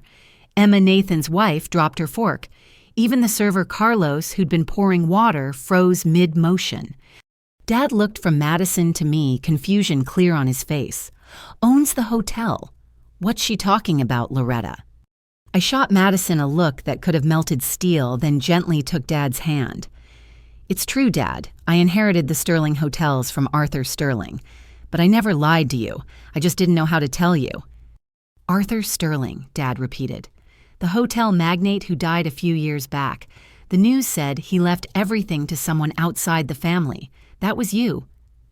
I nodded, watching his face carefully. "I met him when I was working as a cleaner here after the bakery failed. He became my mentor then, like a second father. When he died, he left me his hotels." Dad was quiet for a long moment, processing. Then unexpectedly, he smiled. "Did he ever try your grandmother's lemon cupcakes?" The question was so perfectly Dad that tears pricked my eyes. "Yes, He said they had too much sugar, that Grandma Rose would have used honey. He was right, Dad said simply. She always did prefer honey. He squeezed my hand. Sit down, sweetheart. Tell me about him. Tell me about all of it. But Madison wasn't done. Dad, you don't understand. She's been pretending to be poor while she's worth millions. She let us exclude her mock, treat her like the family disappointment. I finished for her. Yes, I did, because I wanted to know if any of you could love me without the money. Dad did. The rest of you failed that test. The words landed like a slap. Mother sank into a chair, her face pale. Nathan rubbed his face with both hands. Grace had gone very still, her analytical mind, no doubt, reviewing every interaction through this new lens. It was then that the door opened again and two people entered who I hadn't expected, but perhaps should have. James Sterling had apparently not accepted his banishment quietly. He'd returned this time with someone else, an elderly woman I recognized from Arthur's photographs. Evelyn, I said, standing quickly. Mrs. Sterling. Arthur's ex-wife stood in the doorway, 90 years old, but still formidable in her designer suit and pearls. She studied me with sharp eyes that reminded me painfully of Arthur's. So you're the girl, she said finally, the one who stole my children's inheritance. Mother, don't. James started, but she silenced him with a gesture. I'll speak to whomever I please, she declared. Then to everyone's shock, she smiled. I came to thank you, dear. The room collectively held its breath. Thank me, I managed. For being there when none of us were, Evelyn Sterling said simply, for giving Arthur what his family couldn't genuine care without price tags attached. She moved into the room with surprising grace for her age. I divorced him 40 years ago because he loved his hotels more than people. Turns out I was wrong. He loved people. His children just taught him that love came with invoices. James's face went purple. Mother! Oh, hush, she told him. You haven't visited my care facility in 6 months. The only reason you're here tonight is because you heard rumors about the will being challenged again. She turned back to me. It can't be, dear. I made sure of that myself. What Arthur gave you was earned, not stolen. You supported the will, I asked, stunned. Quietly behind the scenes, she confirmed. My children didn't need to know their mother funded the legal team that defended you. They'd already disappointed me enough. She looked around the room, taking in my frozen family. Your relatives, I assume they seem shocked. Arthur mentioned you had family troubles, said you worked 3 jobs rather than ask them for help. Pride or wisdom, he couldn't decide. Both, Dad said suddenly. My daughter has both in spades. He stood moving to my side. I don't care about hotels or millions or any of it. I care that you're happy. Are you happy, Loretta? It was such a simple question, but it cut through everything, the drama, the revelations, the years of secrets. Yes, Dad. For the first time since the bakery closed, I'm genuinely happy. Then that's all that matters. He looked around the table at the rest of the family. And if any of you have a problem with my daughter's success, you can leave now. This is my birthday, and I won't have anyone here who can't be happy for Loretta. The challenge was clear. Choose sides, now support me or leave. Mother was the first to speak. I need some time to process this. Process it elsewhere, Dad said firmly. You've had 5 years to support your daughter. If you need more time to decide whether her success changes that you're not welcome at my table. I'd never seen Dad like this, protective, fierce, unwilling to compromise. It made my throat tight with emotion. Madison turned to her husband. Bradley, say something. Bradley cleared his throat. Congratulations, Loretta. Building on the Sterling legacy while maintaining your library job and supporting charitable causes, it's admirable. You're taking her side, Madison hissed. I'm taking the side of good business sense, Bradley replied evenly. Your sister accomplished something remarkable. The least we can do is acknowledge it. One by one, family members had to declare themselves. Some, like Nathan and Grace, offered tentative congratulations tinged with shame. Others, like Aunt Patricia, suddenly discovered pressing engagements elsewhere. Uncle Robert, drunkenly honest as always, raised his glass in a toast to the richest librarian in Seattle. Through it all, Evelyn Sterling watched with those sharp eyes. When the dust settled and only those willing to accept the new reality remained, she approached me again. "Arthur kept journals," she said quietly. "Wrote about you often in his final years. Would you like them? I've been saving them for the right moment." "I'd be honored," I said, my voice thick. She nodded, then did something unexpected. She kissed my cheek. "Take care of his legacy, dear. But more importantly, take care of yourself. Don't let it consume you the way it did him." As she left, supported by James, who looked defeated rather than angry now, I realized the evening had become something I hadn't planned.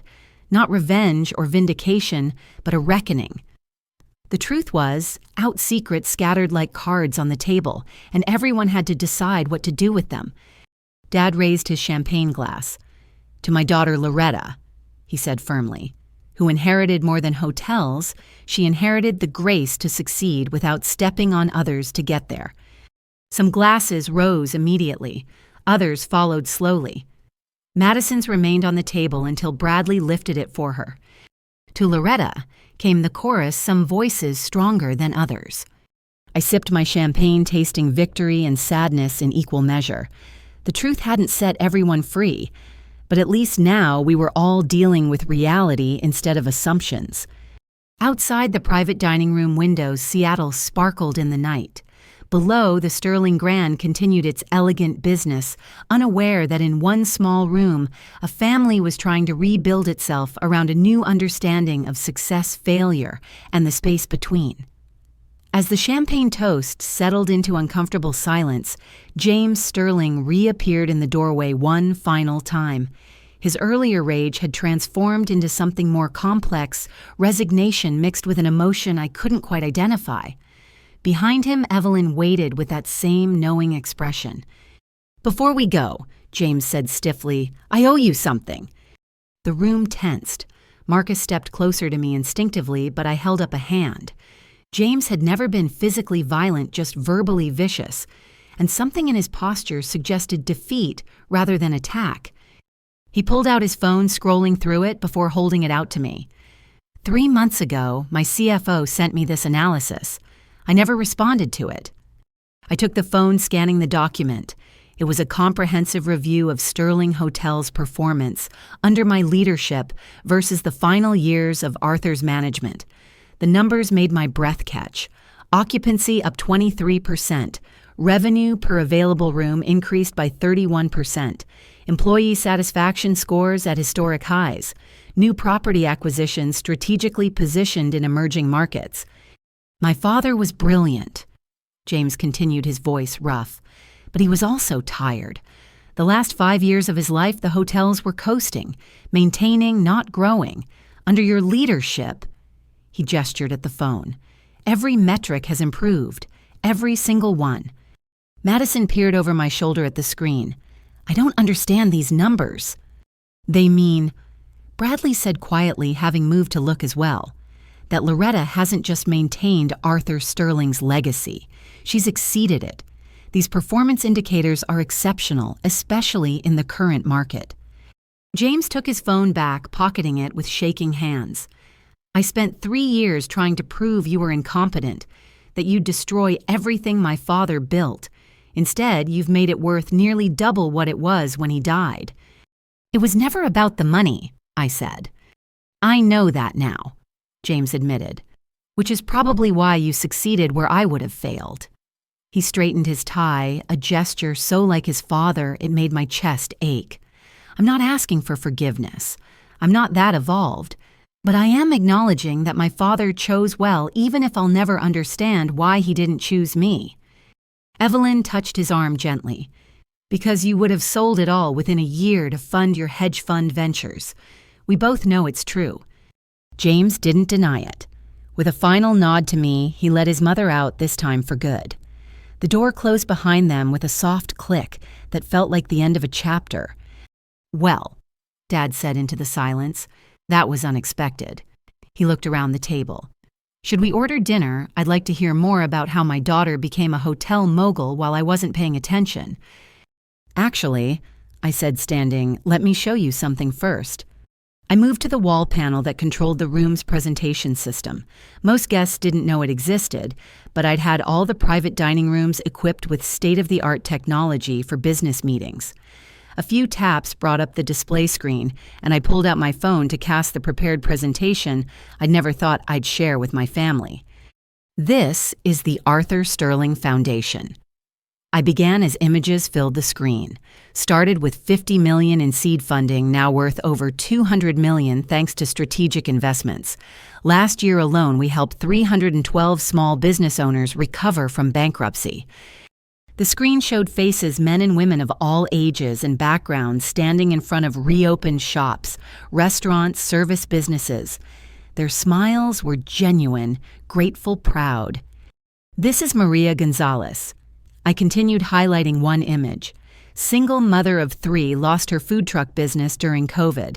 We provided funding for a new truck and business mentorship. She now owns 3 trucks and employs 15 people. Grace leaned forward, genuinely interested. What's the success rate? How many businesses survive after your intervention?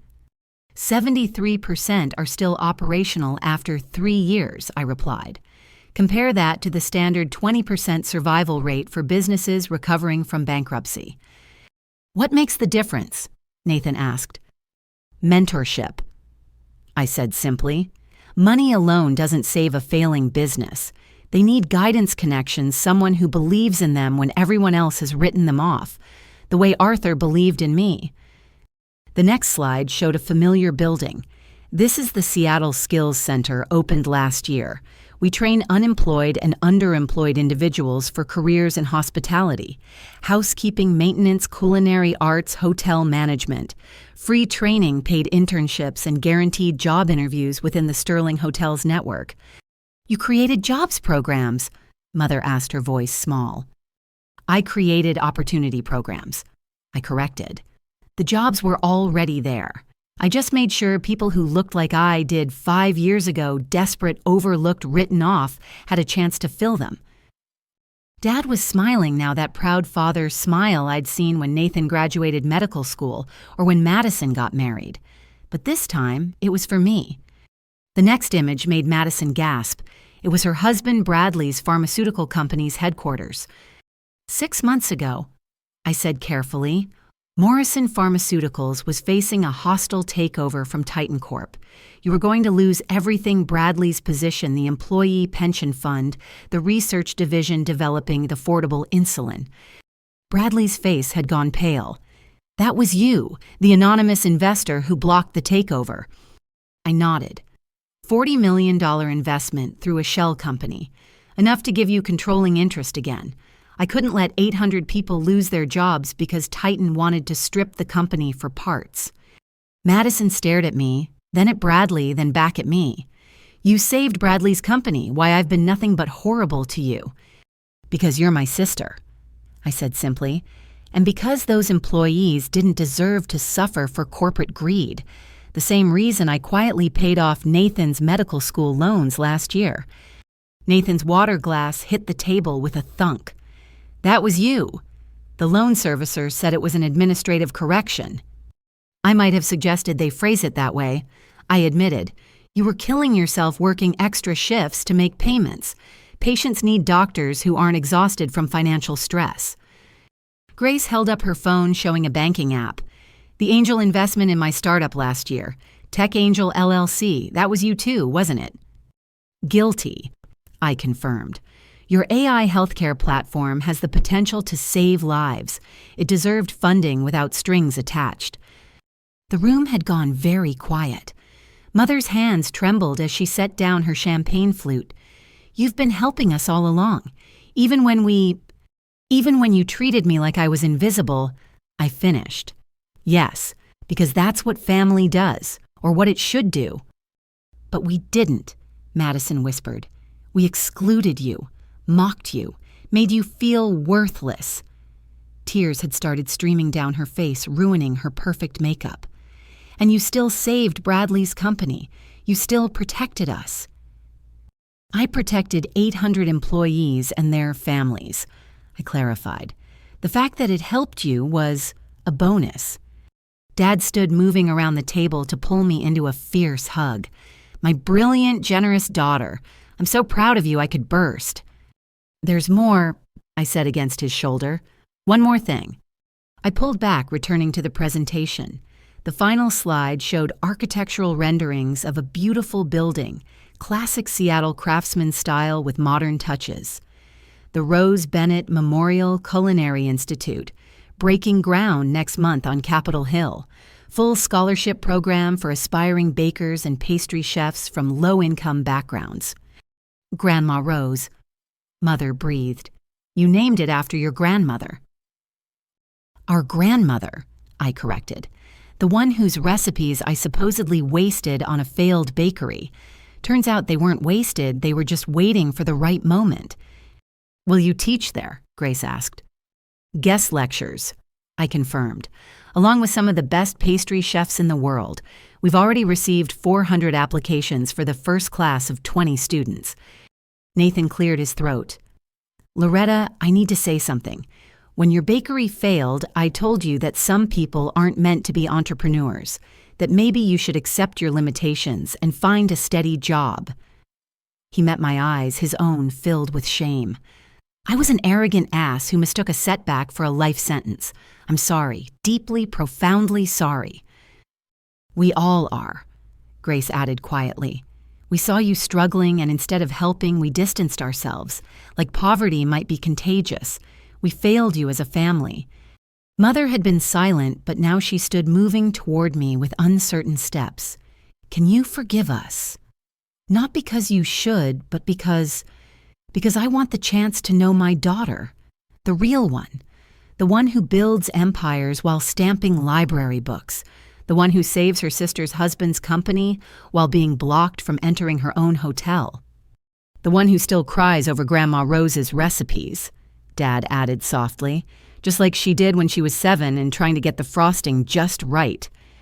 I looked around the table at my family, some shamefaced, some tearful, all finally seeing me for who I was, rather than who they'd assumed I must be. Forgiveness isn't instant, I said carefully. Trust has to be rebuilt, but I'm willing to try if you are. Just don't expect the Bank of Loretta to be open. This was about protecting people, not enabling family members who suddenly remember I exist. We don't want your money, Nathan said firmly. We want our sister back, the one we stupidly threw away. Madison nodded, mascara streaming. I want to know how you did it. How you went from bankruptcy to billions. How you stayed kind when we were cruel. How you still thought of us when we'd forgotten you existed. It's not billions, I corrected with a small smile. Let's not get carried away. But it could be, Bradley said thoughtfully. With your business acumen and expansion strategy, Sterling Hotels could easily triple in value within a decade. Maybe, I agreed. But that's not the goal. The goal is to create something Arthur would be proud of, something that helps people the way he helped me, something built on more than profit margins. Something built on family values, Dad said firmly, the real ones, loyalty, support, unconditional love, the things we forgot but you never did. The server Carlos, who'd been standing forgotten in the corner, cleared his throat. Should I begin the dinner service, Miss Sterling? I looked around the table one more time. My family flawed, sometimes cruel, but still mine.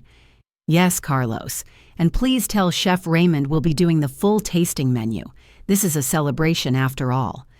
As Carlos left to relay the message, Grace raised her refilled champagne glass.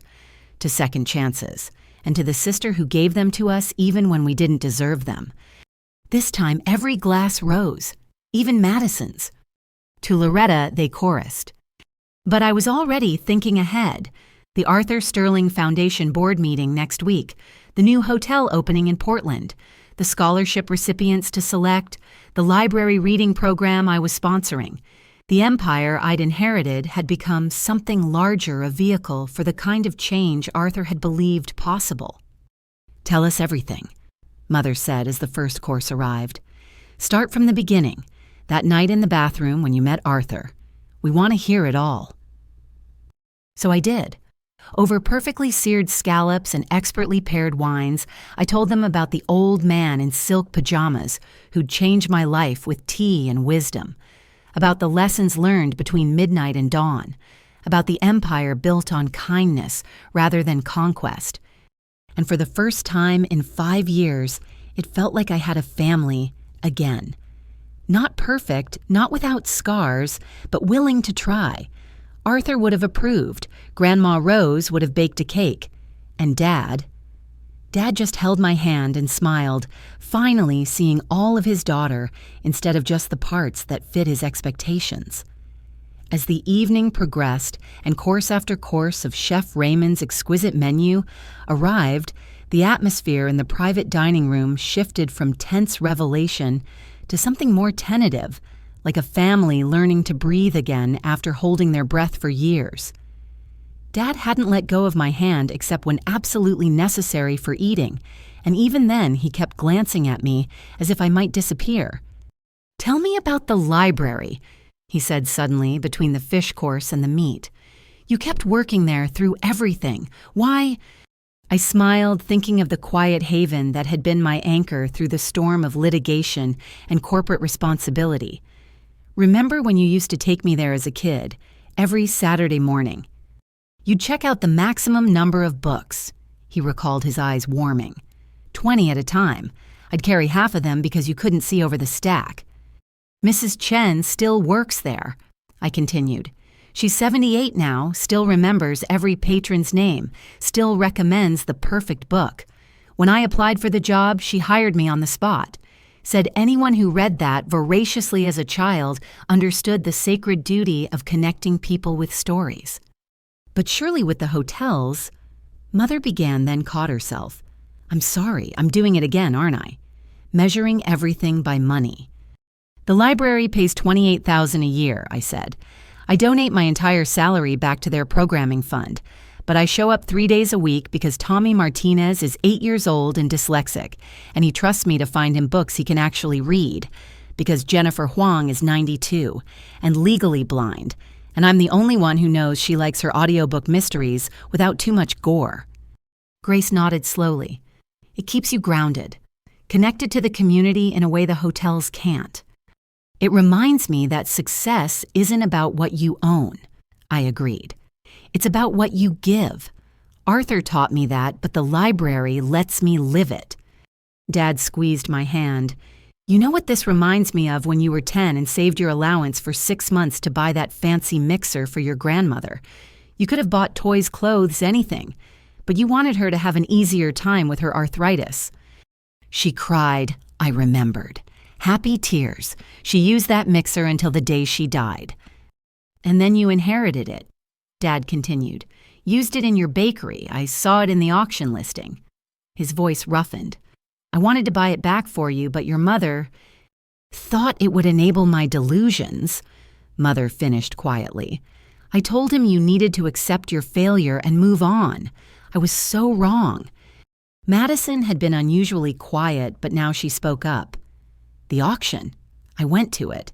Not to buy anything, just to, I don't know, gloat maybe I'm not proud of it.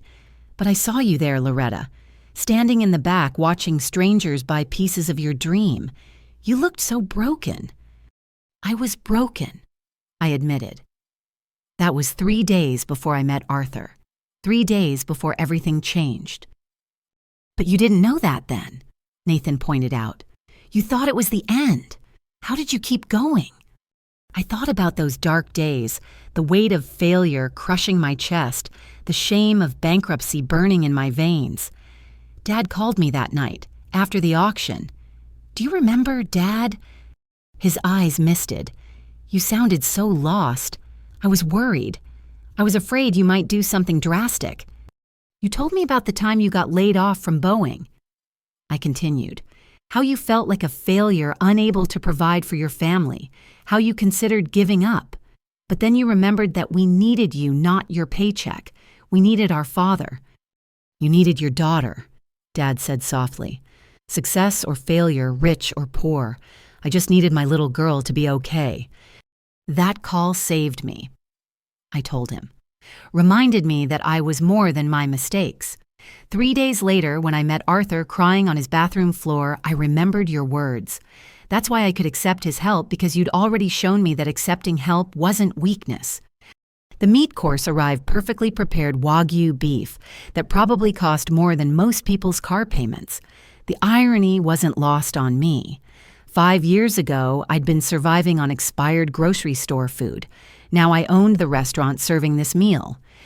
I have a confession, Dad said suddenly. I knew something was different about you. Not the hotels specifically, but something.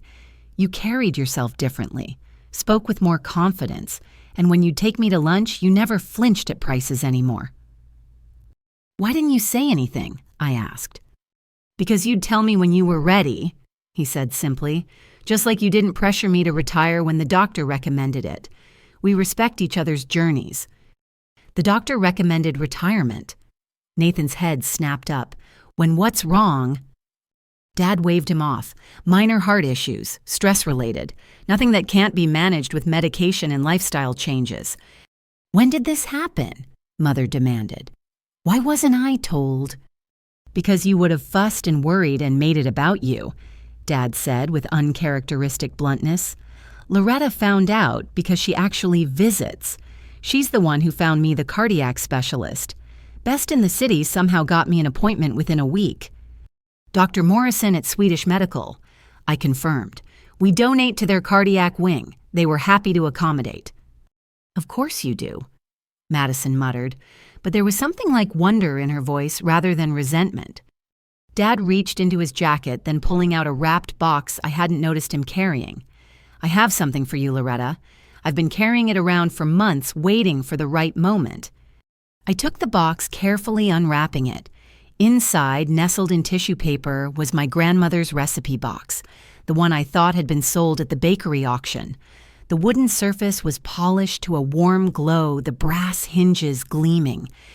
Dad, I breathed. I went to the auction, he admitted. Bought it back along with her mixer and a few other things. They're in my garage.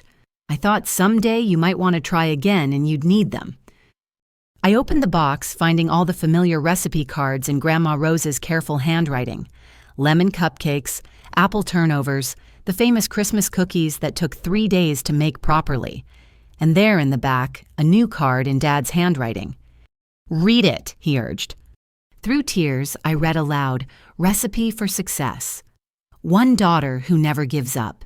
Generous helping of determination, a father's endless pride, mix with love, bake through adversity, serve with hope, yields one amazing woman who happens to own hotels but will always be my little baker girl. The table had gone blurry through my tears. I stood moving around to embrace Dad properly. Thank you for believing in me when I couldn't believe in myself. Always, he whispered into my hair. That's what fathers do. When I returned to my seat, Nathan cleared his throat. I have something to say. Loretta, when you needed us most, we failed you. When you succeeded despite us, you still protected us. You paid my loans, saved Madison's husband's company, invested in Grace's startup. You gave us grace we didn't earn. That ends now, Madison interjected firmly. Not the grace, we'll probably need more of that, but the taking without giving, the assuming without asking, the judging without understanding. Grace nodded. We want to earn our place in your life again, not as beneficiaries of your success, but as the siblings who should have been there from the beginning. Mother had been crying quietly, but now she spoke. I was so afraid of having a failure for a daughter that I failed as a mother. I measured worth by achievements and possessions instead of character. You succeeded in spite of my parenting, not because of it. We all make mistakes, I said carefully. The question is what we do after we recognize them. Then let me start, Mother said, standing with surprising dignity. Loretta Ann Bennett Sterling, I am profoundly sorry for the neglect, the dismissal, the cruel assumptions, for teaching your siblings to value the wrong things, for being the kind of mother who made you feel you had to hide your success rather than share it. Can you forgive me? The formal apology, so unlike Mother's usual style, showed how deeply the evening had affected her. I stood, too, facing the woman who'd given me life, but not much else for the past 5 years. "I forgive you," I said slowly, "but forgiveness doesn't erase the past. It just gives us a chance to write a different future." She nodded, tears flowing freely now. "Then I'd like to start writing, if you'll let me." "We all would," Nathan added. "No more assumptions, no more judgments, just family flawed but trying." Dad raised his water glass he'd switched from champagne after the second toast. "To new beginnings, and to the daughter who taught us that success without family is just expensive loneliness, but family without respect is just shared disappointment." To balance, I offered raising my own glass, between success and humility, ambition and compassion, honesty and kindness. "To Grandma Rose," Madison added unexpectedly, "who would have kicked all our asses for how we treated her granddaughter." That broke the remaining tension. We laughed, remembering the formidable woman who'd raised Mother with an iron fist in a velvet glove.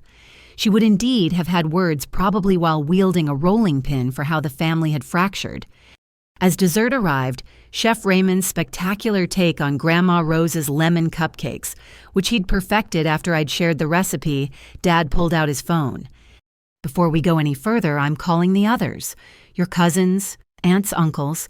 Everyone needs to hear this from us, not through gossip." "Dad, no," I protested. "This is your birthday dinner. And the best gift I could receive is my family being whole again," he said firmly. "Besides, most of them are probably still at the bar downstairs. Patricia never could resist an open tab." True to his prediction, within minutes, various family members began trickling in. Aunt Patricia looked wary. Uncle Robert had sobered up somewhat, and my various cousins appeared curious about the summons. Dad stood at the head of the table, every inch the patriarch. "I have an announcement. My daughter Loretta owns this hotel. The entire Sterling Hotel chain, in fact. She's been successful beyond our wildest dreams, while we've been treating her like a failure. That stops now." The reactions were predictable shock calculation, sudden warmth where there had been dismissal. But Dad wasn't finished. "Anyone who suddenly wants to be close to Loretta because of her money can leave now," he continued. "She's already saved several of your businesses without asking for thanks. She's shown more grace than this family deserved. If you can't see her value beyond her bank account, you're not welcome here." Cousin Bethany, who'd mocked me outside, was the first to speak. I owe you an apology, Loretta. Not because of the hotels, but because I was cruel. We were friends as kids, and I let social climbing turn me into someone Grandma Rose would be ashamed of.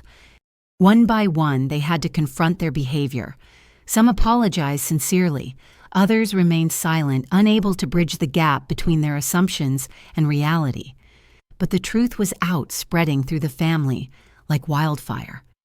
"One more thing," I said when the confessions and apologies wound down. "The Sterling name. I took it partly for legal reasons, but also to honor Arthur. I'm not giving it up, but I'm not abandoning Bennett either. In all family matters, I'm Loretta Bennett. In business, I'm Loretta Sterling. Both parts of me, both families that shaped who I became." Dad smiled. "My daughter, the diplomat. Grandma Rose would be proud." As the evening wound down with family members slowly departing with much to think about, Dad pulled me aside. "The box," he said quietly. "There's something else in there, under the recipes." I looked again, finding an envelope beneath the recipe cards. Inside was a check not large by my current standards, but I recognized the amount. It was every penny of the loan I'd tried to get from the family for the bakery, the loan they'd all refused.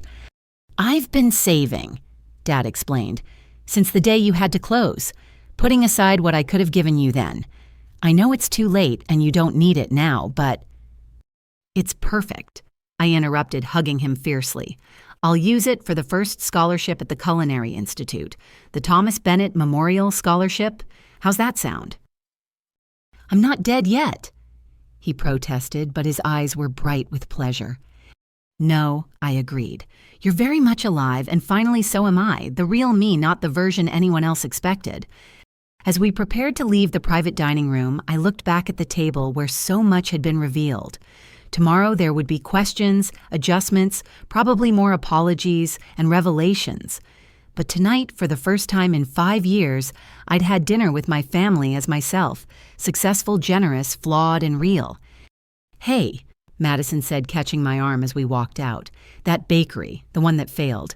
What was your biggest seller?" "Grandma Rose's lemon cupcakes," I replied. "Why?" She smiled, and for a moment I saw my little sister again, not the society wife. "Think Chef Raymond would teach me to make them. I'd like to learn something real for once." "I'll teach you myself," I offered. "Sunday mornings. The Culinary Institute has a practice kitchen. Bring Grace and Nathan. We'll make it a family thing." "Family," she repeated softly. "I like the sound of that. The real kind this time." As we emerged into the hotel lobby, my domain disguised as neutral territory, I realized the evening had given me something I hadn't dared hope for. Not just acknowledgement of my success, but the possibility of genuine reconciliation. It wouldn't be easy. Trust once broken took time to rebuild.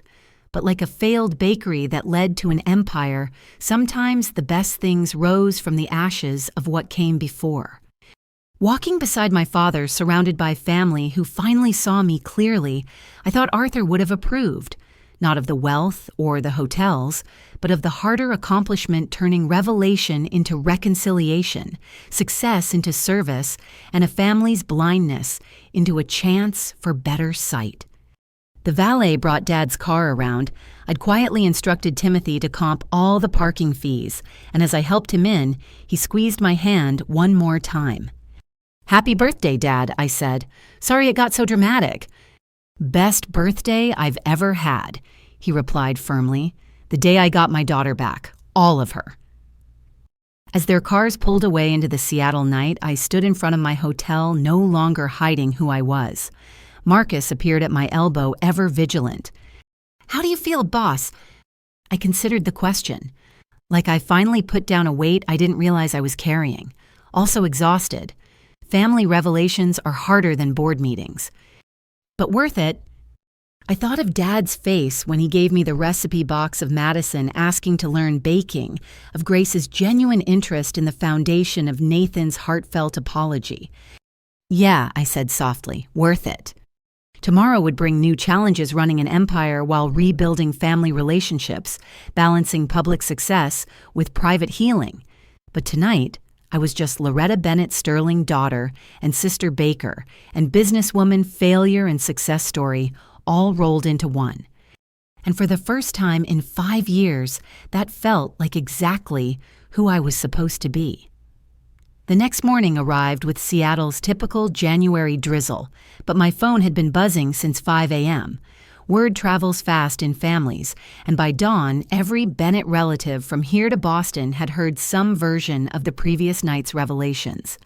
I sat in my home office, not the penthouse Arthur had left me, but my modest 2-bedroom apartment that I'd never felt the need to upgrade, scrolling through messages that ranged from congratulatory to calculating. The doorbell rang at 7 sharp.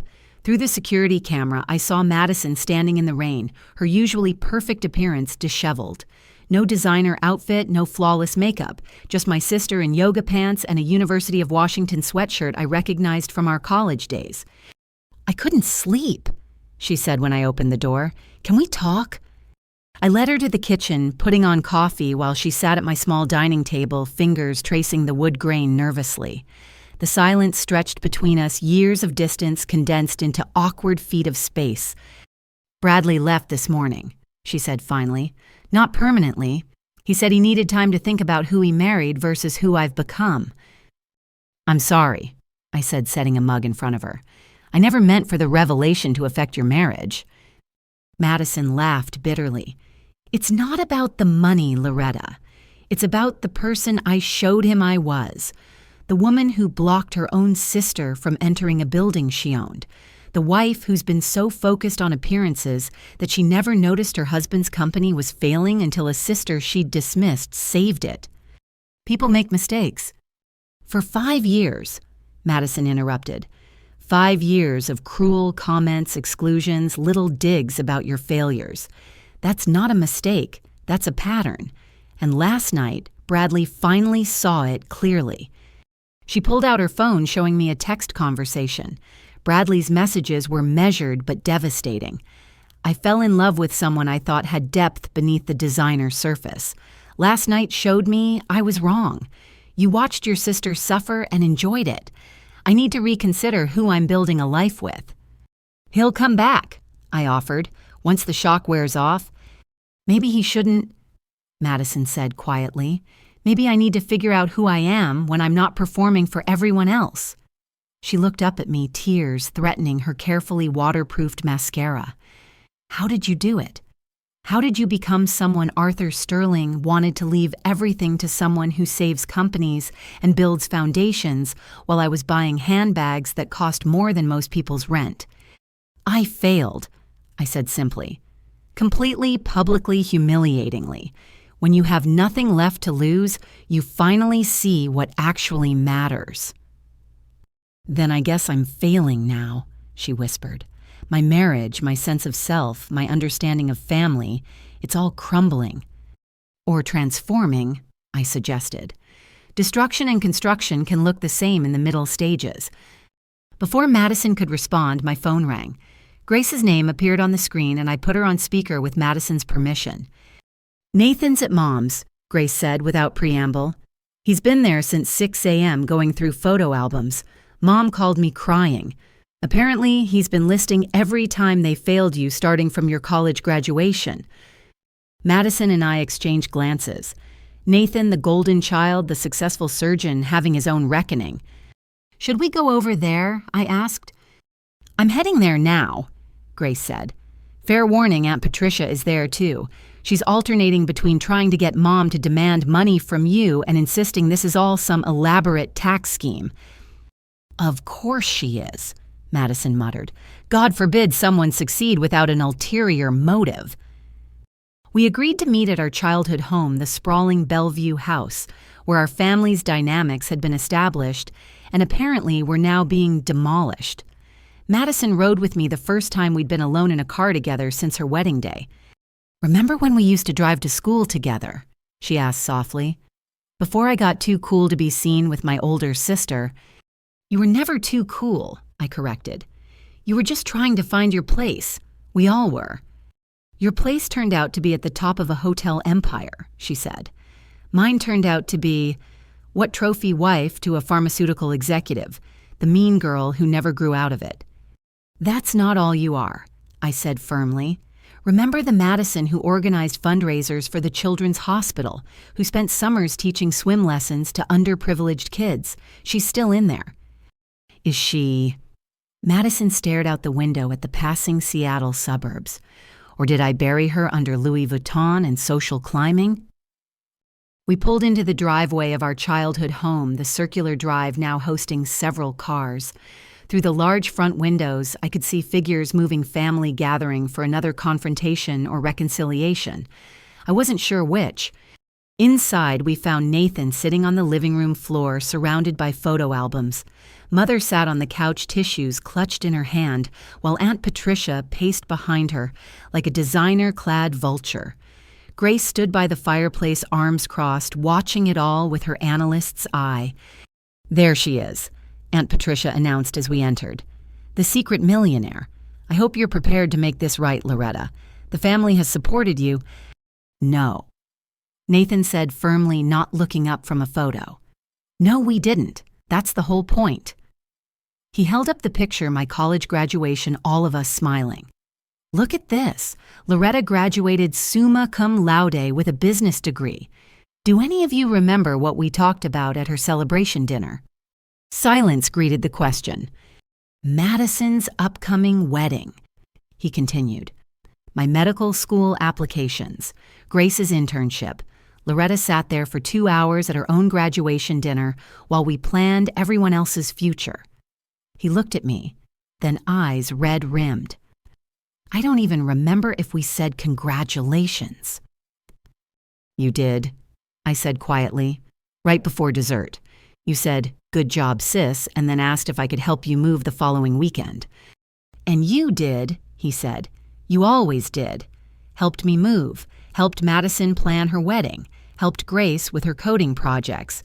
When did we stop seeing you as a person and start seeing you as—" What the family helper? The one who wasn't quite successful enough to matter? "When the bakery failed," Mother said softly, "that's when everything changed. I was so ashamed. My friends kept asking about it and I didn't know what to say. It was easier to distance ourselves than admit my daughter had failed." "Your daughter didn't fail," Grace interjected. "She learned.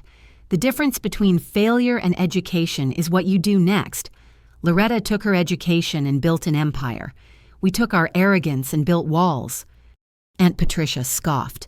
"This is all very touching, but the fact remains that Loretta has been hiding massive wealth while the family struggled." "Which family struggled?" I asked, cutting her off. "Nathan makes $400,000 a year. Madison married into pharmaceutical money. Grace's startup is valued at $10 million. Mother lives in a $5 million house. Which part of the family was struggling exactly?" "The perception," Patricia said, as if that explained everything. "Do you know how it looked when Patricia Weatherby asked about you at the club? When I had to admit my niece worked at a library?" "Oh, the horror," Madison said dryly. "A gainfully employed relative with a master's degree. How did you survive the shame?" Patricia turned on her, but Mother stood up, something steely entering her voice. "Enough, Patricia. You came here to gossip and scheme, not to help. Leave now." "Evelyn, you can't be serious." "Leave," Mother repeated. "My children are trying to heal something I helped break. Your greed has no place here." Patricia left in a huff, muttering about ungrateful relatives and missed opportunities. The room felt lighter without her presence, but the hard work remained. Nathan held up another photo my bakery's opening day. I stood in front of Grandma Rose's bakery, beaming with pride and possibility. 6 months later, you were bankrupt. 6 months after that, you were working 3 jobs. And what did I do? I told people my sister was finding herself, like failure was a gap year. "We all did that," Grace admitted. "Minimized it, made excuses, acted like your struggle was a choice rather than survival." Madison picked up one of the albums, flipping through pages. "Here," she said, stopping at a family Christmas photo from 3 years ago. "Everyone's there except Loretta. I remember Mom said you were working, but that wasn't true, was it?" "I wasn't invited," I confirmed. The text said, "Small family gathering this year," and suggested we could catch up after the holidays. While I posted on Instagram about how blessed I was to have family, Madison said, disgust coloring her voice. "God, I really am horrible." "You're human," I corrected. "Flawed sometimes, cruel, but human. The question is what you do now." "I want to be better," Nathan said firmly. "Not because you're successful, but because you're my sister, and I've been a terrible brother. I want to know you again, the real you, not the version I created to make myself feel superior." "Same," Grace added. "I've spent so much time analyzing everyone else's behavior that I never examined my own. Classic deflection, really." Mother had been quiet, but now she moved to sit beside Nathan on the floor, something she never would have done in her designer dress before last night. "I need to tell you all something. About why I reacted so badly to Loretta's failure." We waited the room, holding its breath. "When I was 23, before I met your father, I started a business too, a boutique clothing store. I was so certain it would succeed, so proud of my independence." She paused, lost in memory. "It failed within 8 months. My parents, your grandparents, were furious. The shame was overwhelming. They made me promise never to take such risks again, to marry well and be satisfied with security." "You never told us," Grace said softly. "Because I buried that girl," Mother continued. "Buried her under social expectations and safe choices. And when Loretta's bakery failed, all I could see was myself at 23, humiliated, judged, reduced to nothing but my failure. I couldn't bear to watch it, so I pushed her away instead of helping her through it. You projected your trauma onto me. I said, understanding flooding through me. And taught my other children to do the same, Mother added. To value safety over dreams, success over struggle, appearance over authenticity. I created the very dynamics that fractured us. So how do we fix it? Madison asked. How do we become a real family again? By doing the work, I said. Not grand gestures or sudden changes, but daily choices to be better, to show up, to see each other as people, not roles. I have a suggestion, Grace offered. Family dinner, every Sunday. Not at some fancy restaurant, but rotating between our homes. Cooking together, talking honestly, building new patterns. I can't cook, Madison admitted. I'll teach you, I said. Start with Grandma Rose's recipes. Build from there. And therapy, Nathan added firmly. Individual and maybe family. We have patterns to unlearn, and that takes professional help. Mother nodded slowly. I've been seeing someone since last night. Emergency session this morning. She says I have a lot of work to do on my relationship with failure and success. We all do, I agreed. My phone buzzed Marcus texting about an urgent hotel matter. For once I ignored it. The Empire could wait, this conversation couldn't. I need to say something. I said, standing to face my family. I forgive you, all of you. Not because what happened was okay, but because holding on to anger is too heavy. But forgiveness doesn't mean forgetting. It doesn't mean unlimited access to my life or resources. It means we start fresh with new boundaries and honest expectations. What kind of boundaries? Madison asked. No money talk, I said firmly. No requests for investments or loans or bailouts. If you're in my life, it's because you want a sister, not a bank. No name-dropping my hotels for special treatment. No sudden business proposals from distant relatives. And absolutely no press leaks or social media posts about the secret heiress story. Agreed, Nathan said immediately. I want my sister, not your wallet. The others nodded agreement, and I felt something shift in the room, a possibility of genuine connection that hadn't existed in years. One more thing, I added. This isn't just about me forgiving you. You need to forgive yourselves. Shame is just as toxic as anger, and I won't watch you self-destruct over past mistakes. We're all works in progress. Easier said than done, Madison murmured. Everything worth doing is, I replied. We spent the rest of the morning in that living room looking through photos and sharing memories, not to dwell on failures, but to remember when we were just siblings, before success and failure divided us. Madison found pictures from our childhood lemonade stand. Nathan discovered videos from family vacations when Dad would make us sing road trip songs. Grace pulled out report cards and school projects, evidence of 4 children who once supported each other's dreams. We can be that again, Mother said softly, holding a photo of the 4 of us children covered in flour from a baking project. Different, older, wiser, hopefully, but still family. Speaking of baking, I said, checking my watch, I have a meeting at the Culinary Institute site this afternoon. Want to come see where Grandma Rose's legacy will live on? They all said yes, immediately eager to be included in this new chapter. As we prepared to leave, Madison pulled me aside. Bradley texted, she said, showing me her phone. He's willing to work on things if I am. Says anyone who can admit their flaws that honestly deserves a second chance. What did you tell him? That I'm working on becoming someone worthy of chances, she said, starting with being a better sister. As we filed out to our cars, I caught Mother standing in the doorway of her perfect house, looking somehow smaller and more real than she had in years. Thank you, she called out, for succeeding despite us, for showing us who we could be instead of who we've been. Thank Arthur, I called back. He taught me that empires built on isolation crumble, but those built on connection endure. Then let's build something enduring, she replied, all of us together this time. The rain had stopped weak January sun breaking through the clouds. It felt like a sign not of perfect weather ahead, but of the possibility of brightness after storms. My family had work to do individually and collectively. Trust would take time. New patterns would require practice. But for the first time in 5 years, we were all facing the same direction, seeing each other clearly, and choosing to walk forward together. The Sterling Empire would continue to grow, but the Bennett family, flawed human and finally honest, might just grow alongside it. The Grandma Rose Memorial Culinary Institute construction site buzzed with activity despite the Saturday afternoon timing. I'd asked the project manager to meet us there, wanting my family to see the tangible reality of what their mockery had missed, not just hotels and wealth, but purpose transformed into action. As our small convoy pulled up to the Capitol Hill location, I saw their faces change. This wasn't some vanity project or tax write-off.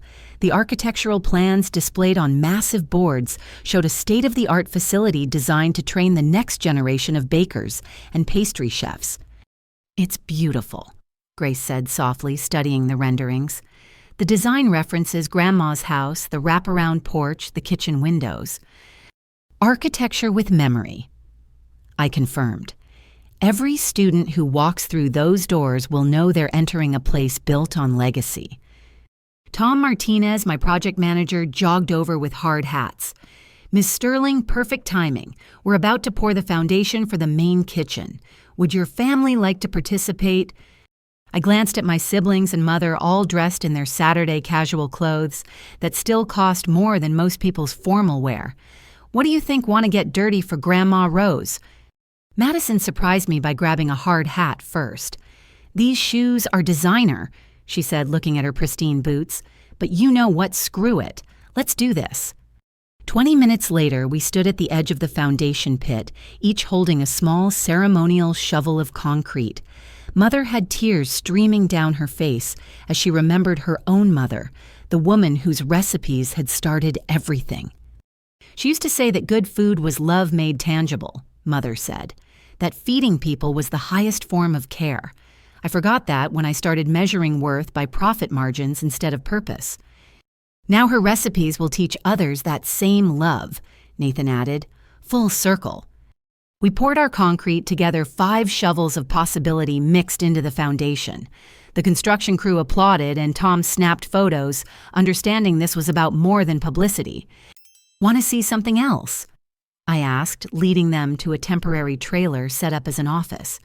Inside the walls were covered with applications, hundreds of them, each representing someone's dream of becoming a professional baker.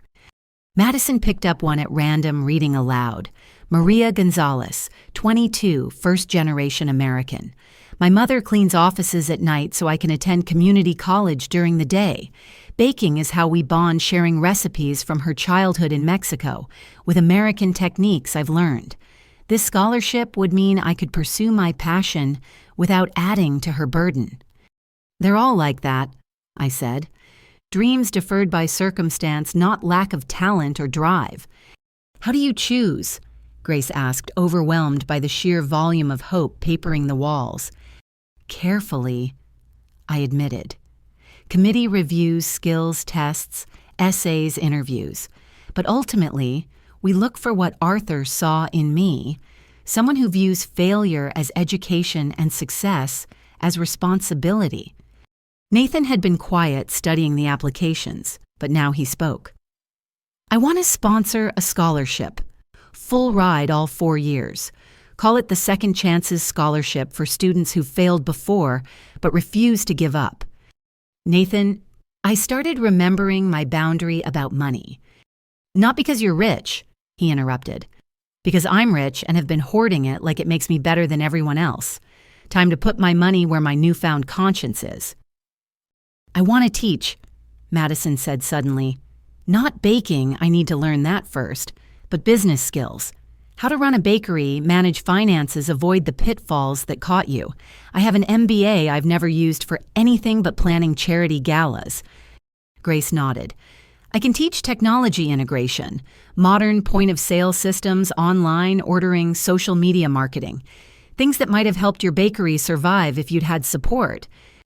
And I'll handle the parent organization," Mother added. "These students will have families who might not understand their dreams. Someone needs to help bridge that gap." I stared at my family, seeing them clearly for perhaps the first time. Not just their flaws or their privilege, but their capacity for growth when given the chance.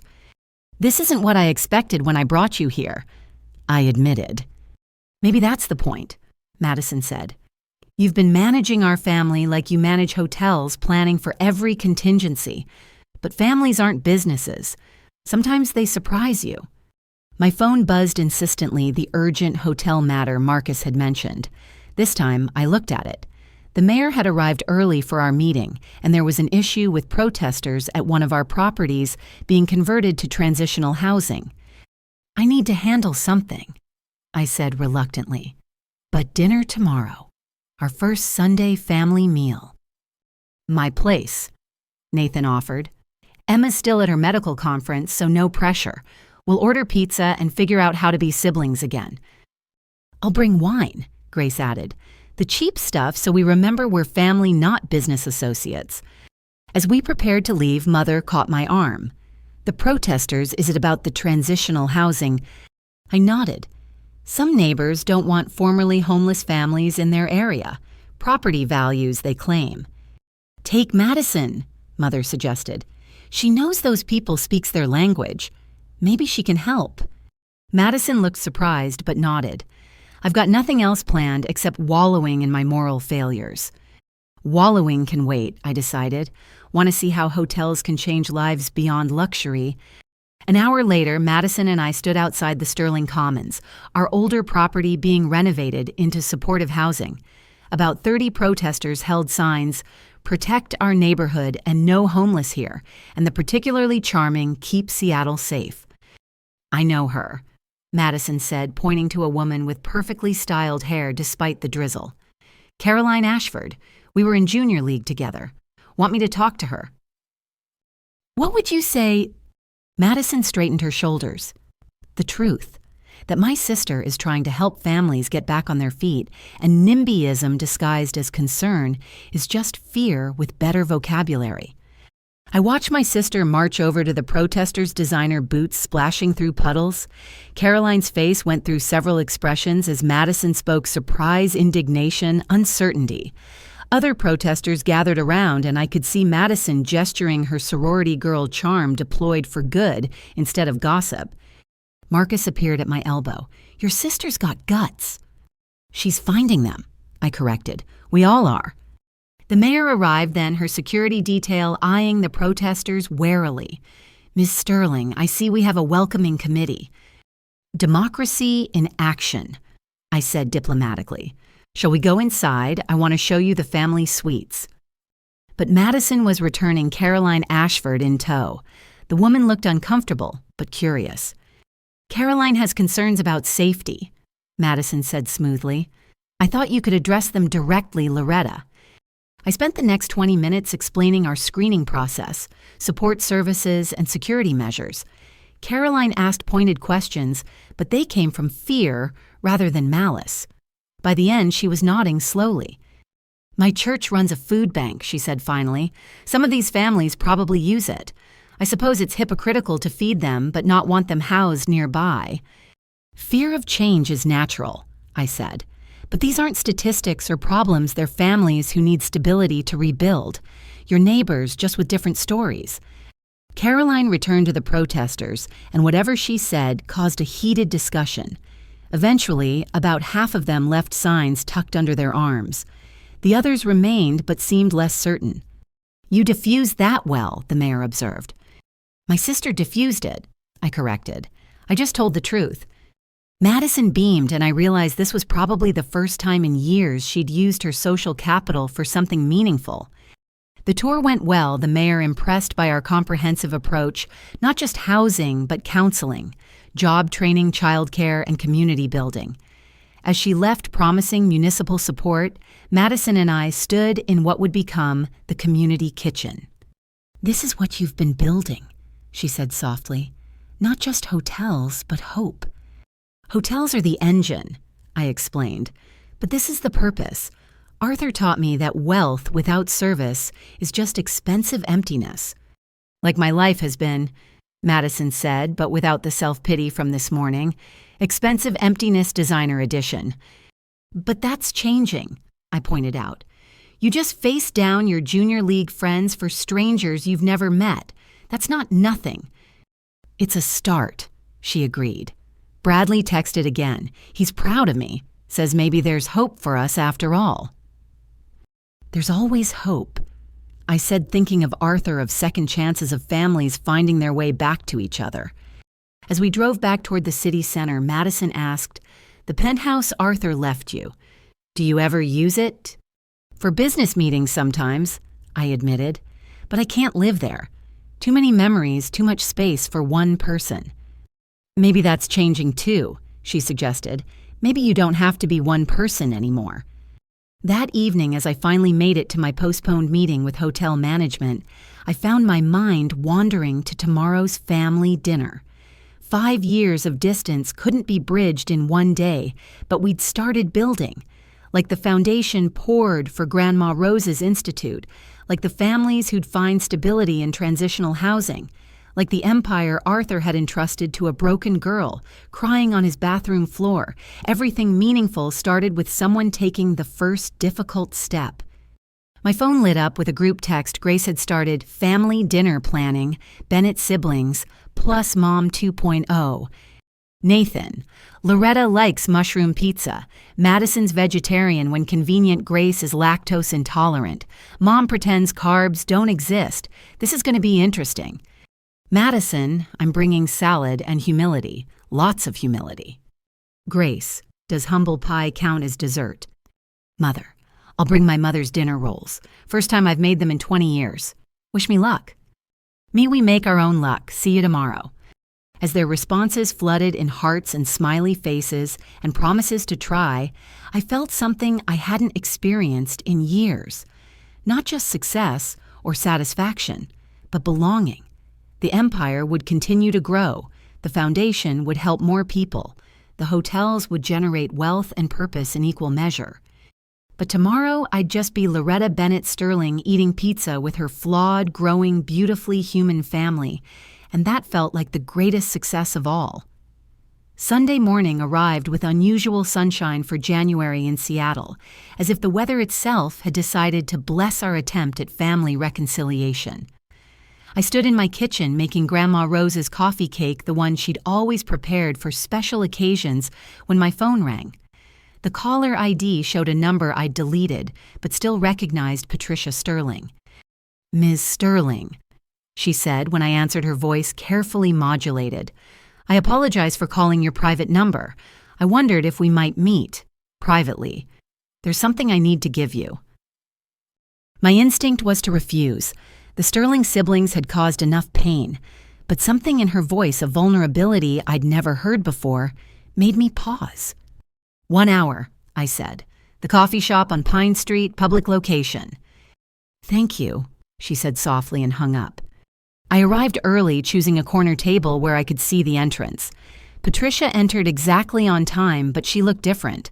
Gone was the perfectly polished society woman. In her place stood someone who looked tired, older, real. "Thank you for meeting me." She began sitting carefully. "I know I have no right to your time." "What do you need, Patricia?" She reached into her purse, pulling out a worn leather journal. This was my father's. Not the business journals Mother mentioned. This was personal, his private thoughts from the last year of his life. She slid it across the table. "He wrote about you. A lot." My hands trembled as I opened the journal, recognizing Arthur's precise handwriting. I flipped to a random page and read, "Loretta asked today why I chose her. How do I explain that she reminds me of myself at 25, hungry, desperate, convinced the world had no place for failures, but where I had advantages, she has only determination. Where I had family money to fall back on, she has only her grandmother's recipes and a willingness to scrub toilets at 3 a.m. She doesn't know yet that those are better foundations than inherited wealth. She will." "Why are you giving this to me?" I asked, looking up at Patricia. "Because I read it," she admitted, "cover to cover, and I finally understand what we lost. Not money or hotels or inheritance. We lost our father's respect. And you didn't steal it. We threw it away." She pulled out another item, a photograph. Arthur in his hospital bed holding my hand, both of us laughing at something. I remembered that moment. He'd been telling me about the time he'd tried to make croissants and nearly burned down his first hotel kitchen. The nursing staff took this, Patricia continued. They gave it to me after he died, thinking it would comfort me to see him happy. Instead, it enraged me. This stranger making my father laugh when I hadn't seen him smile in years. You could have, I said quietly. He never stopped hoping you'd visit without an agenda. I know that now. She stood leaving both items with me. I won't contest anything anymore. James is moving to London starting fresh. I'm selling the house downsizing. Maybe learning who I am without the sterling name to trade on. It's a good name, I said. Your father made it mean something. You could too if you wanted. She smiled sadly. Maybe someday. For now I need to figure out who Patricia is when she's not defined by what she thinks she deserves.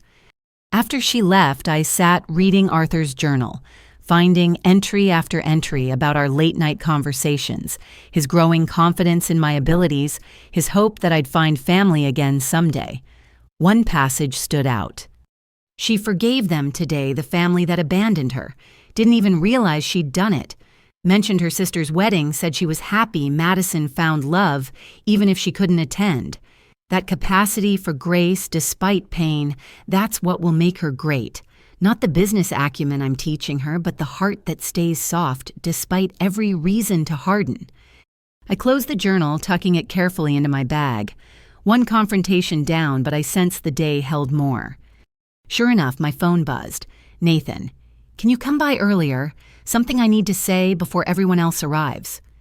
I found Nathan in his backyard staring at the elaborate playhouse he'd built for future children who hadn't arrived yet. Emma's absence was palpable, their perfect home feeling hollow without her warmth. She's not at a medical conference, he said without preamble. Emma left, trial separation, says I've become someone she doesn't recognize. Nathan, I'm sorry. Don't be sorry, be honest. He turned to face me, and I saw tears he wasn't bothering to hide. Am I a good person, Loretta? Not a good surgeon or successful man. A good person... You're asking the wrong question, I said carefully.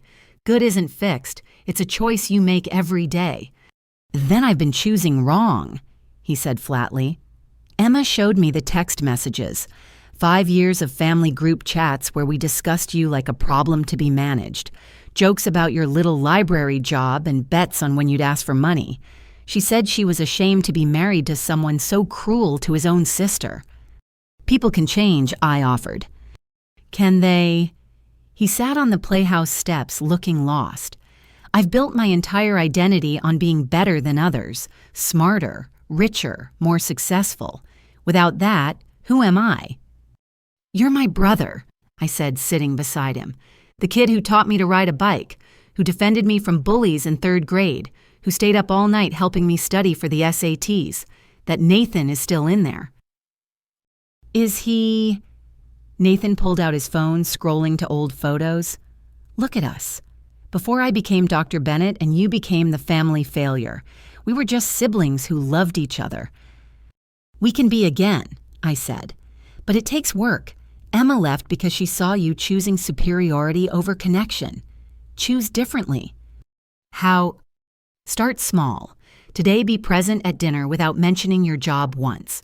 Tomorrow call Emma and admit you need help becoming someone worth coming back to. Next week actually listen when people talk instead of waiting for your turn to impress them. You make it sound simple. Simple isn't easy, I corrected.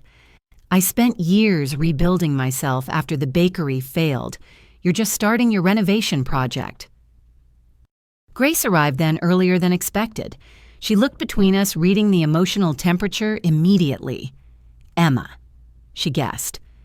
Nathan nodded. Apparently, successful assholes still end up alone. Only if they stay assholes, Grace said pragmatically. The successful part is negotiable. She sat on his other side.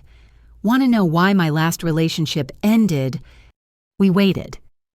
Because I analyzed everything instead of feeling anything, she admitted. Turned every conversation into data points. optimized our date nights for efficiency, created spreadsheets for household tasks. He said loving me was like being debugged constantly. Ouch, Nathan muttered. Yeah, Grace agreed. Turns out people aren't coded to be perfected, including ourselves.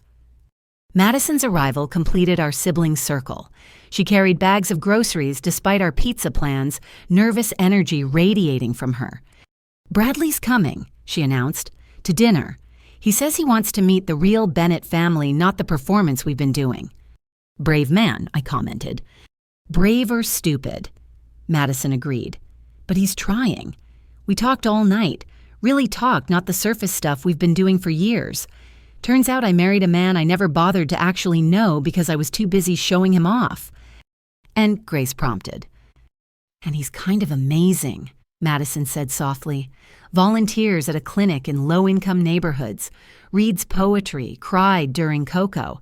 I've been married to this wonderful human while performing trophy wife so hard I never noticed.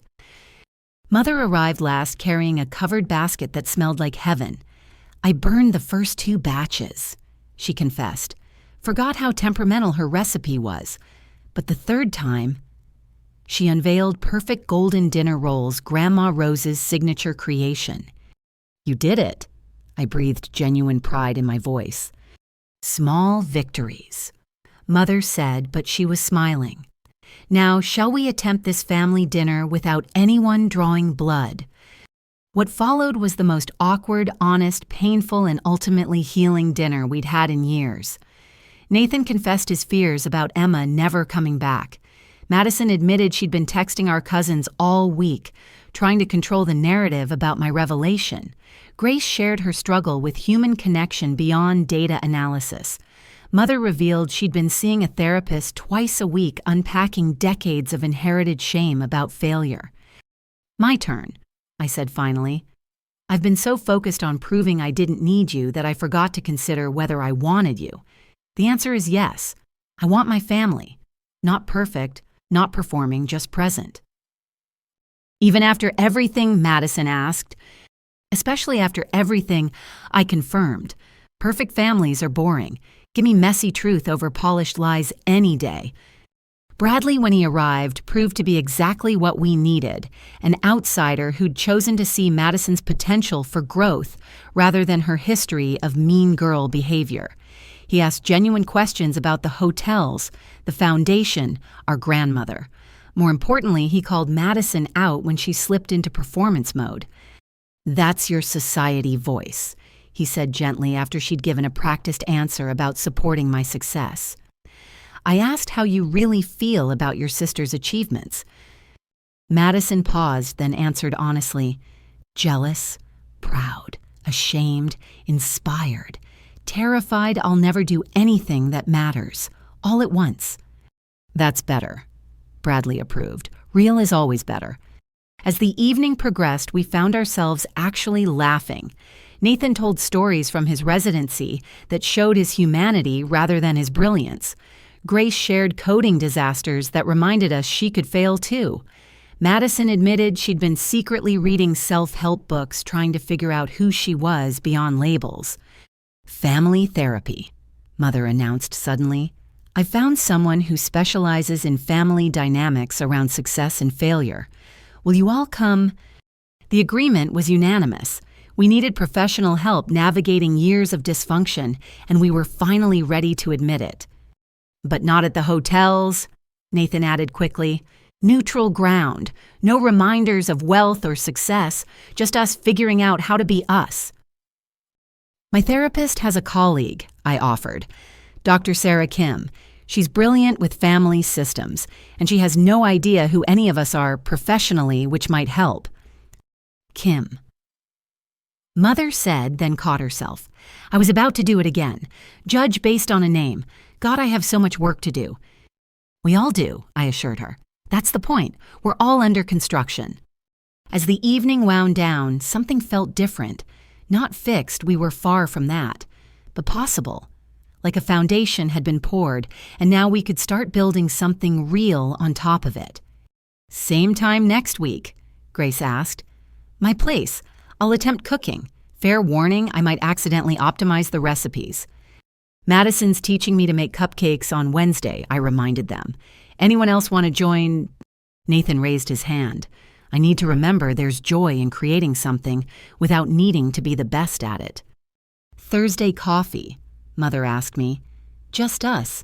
I have 50 years of questions about my daughter I never bothered to ask. As they prepared to leave, each carrying leftovers and tentative hope, Madison pulled me aside one more time. The sterling name, she said. I judged you for taking it, but now I understand. It's not about choosing Arthur over us. It's about honoring everyone who helped you become who you are. Both families, I agreed. The one that raised me and the one that raised me up. Both matter. Loretta Bennett Sterling, she said, testing the full name. My sister, the woman who refuses to be just one thing. None of us are just one thing, I reminded her. That's what makes us interesting. As I drove home that night, Arthur's journal on the seat beside me, I thought about individual confrontations versus collective healing. Both were necessary. Patricia Sterling facing her entitlement, Nathan confronting his arrogance, Madison battling her superficiality, Grace wrestling with emotional distance, Mother unpacking inherited shame. And me, I was confronting the walls I'd built to protect myself from their rejection. Success had been my armor secrets, my shield. But real strength meant being vulnerable enough to try again, knowing we might fail, but believing we were worth the effort. My phone buzzed with a group text. Nathan had sent a photo of all of us at dinner, laughing at something Grace had said. We looked like a family. Not perfect, not posed, but real. Week 1 of the rest of our lives, he'd written. Thanks for not giving up on us. I saved the photo, adding it to my favorites alongside the one of Arthur and me in the hospital. 2 families, both complicated, both essential to who I'd become. Tomorrow would bring new challenges. The hotels needed attention, the foundation had events, the institute construction continued. But tonight, I'd had dinner with my family. My real family, not the performed version we'd been for too long. And that felt like the kind of success Arthur would have valued most. Monday morning brought rain, and lawyers Seattle's most predictable combination. I sat in the conference room of Sterling Hotel's corporate offices, but this wasn't about business. Across from me, my family's legal representatives waited nervously. I'd requested this meeting after our dinner, realizing that genuine reconciliation required clear boundaries. Thank you for coming, I began. I've asked you here because moving forward requires structure, not to punish or control, but to ensure everyone understands the parameters of our new relationship. Mother's lawyer, an old family friend named Richard Barnes, shifted uncomfortably. Loretta, surely family matters don't require legal documentation. 5 years of family dysfunction suggests otherwise, I replied evenly. I'm not asking anyone to sign contracts. I'm establishing boundaries that protect everyone, including me. I distributed the documents I'd prepared with my legal team, not binding agreements, but clear statements of intent and expectation. First, I continued financial boundaries. No family member may request personal loans, business investments, or financial guarantees from me or Sterling Hotels. Any legitimate business proposals must go through standard channels like any other vendor or partner. Nathan nodded immediately. That's fair, more than fair. Second, media and social boundaries. No one discusses my net worth, the inheritance details, or Sterling Hotels business with press or on social media. Our family story stays private unless we collectively agree otherwise. What about the charity work? Grace asked. Can we mention the foundation? The foundation is public, I clarified, but our family dynamics around it stay private. You can say I run it, not how you found out or what that revelation meant to our relationships. Madison was reading ahead. This section about employment. No automatic jobs at Sterling Hotels for family members, I confirmed. If you want to work with me, you apply like anyone else, interview competitively, and earn your position. Nepotism would destroy everything Arthur and I built. That's actually a relief, Madison admitted. I've been thinking about what I want to do professionally, but I didn't want you to feel obligated to create a position for me. Mother had been quiet, but now she spoke. The therapy requirement. You're serious about that? Dead serious, I said. Individual therapy for anyone who wants an active relationship with me. Family therapy once a month minimum for the next year. Dr. Kim has agreed to take us on. What if we refuse? Richard asked on Mother's behalf. Then we maintain cordial distance, I said simply. I'll see you at major holidays, exchange pleasantries, but we won't build anything deeper. The choice is yours. It's not really a choice, Mother said softly. Not if we want our daughter back. You never lost me, I corrected. You just stopped seeing me. The therapy is to help us all see clearly. Nathan raised his hand. I've already booked my first individual session. Emma's agreed to couples counseling too if I do the personal work first. Good, I said, genuinely pleased. Now the harder part, acknowledgement and accountability. I stood moving to the windows overlooking Seattle's skyline. I need each of you to publicly acknowledge your behavior, not to shame you, but because secrets and denial are what broke us. Own your actions, then we can move past them. Publicly, Madison squeaked, like a press release. Like honesty with the people who matter, I clarified. Nathan, that means telling your colleagues you've been an arrogant ass and you're working on it. Madison, it means admitting to your social circle that you've valued appearances over authenticity. Mother, it means being honest with your friends about why I wasn't at family gatherings. They'll judge us, Mother said. They already do, Grace pointed out. At least this way they're judging truth instead of facades. I'll go first, Nathan said suddenly. I have grand rounds this week. Perfect opportunity to model humility for the residents I've been terrorizing with my superiority complex. The room felt different, charged with possibility, but also fear. Change was terrifying, especially for people who'd built identities on shaky foundations. There's more, I said, returning to my seat. Restitution. We can't pay back emotional damage, Madison said quietly. Not that kind of restitution, I assured her. I want each of you to commit to helping someone the way you failed to help me. Nathan mentor a struggling medical student without making them feel inferior. Madison volunteer with women rebuilding after failure. Grace teach coding to kids who think they're not smart enough. Mother work with parents who've let shame distance them from their children. Pay it forward, Mother murmured. Help others to heal ourselves. Exactly. What about you? Grace asked. What's your commitment in all this? Patience, I said immediately. Forgiveness when you slip up, because you will. Presence even when it's uncomfortable. And honesty, no more hiding my success or pretending your rejection didn't hurt. It did hurt, didn't it? Madison said. We broke your heart over and over and you just kept succeeding anyway. Success was my revenge at first, I admitted. Then it became my purpose. Now I want it to be something we share, not the money, but the meaning. Building things that matter, helping people who need it, creating legacy beyond wealth. Richard cleared his throat. This is all very touching, but what happens if someone violates these boundaries? Then we return to polite distance, I said firmly. I won't be manipulated by family any more than by strangers. These terms aren't negotiable. They're the price of genuine relationship with me. You've thought this through, Mother observed. I've had 5 years to think, I reminded her. 5 years of birthdays, alone holidays, excluded achievements, uncelebrated. I know exactly what I need to move forward. We accept, Nathan said immediately. All of it. The therapy, the boundaries, the accountability, whatever it takes. One by one, the others agreed.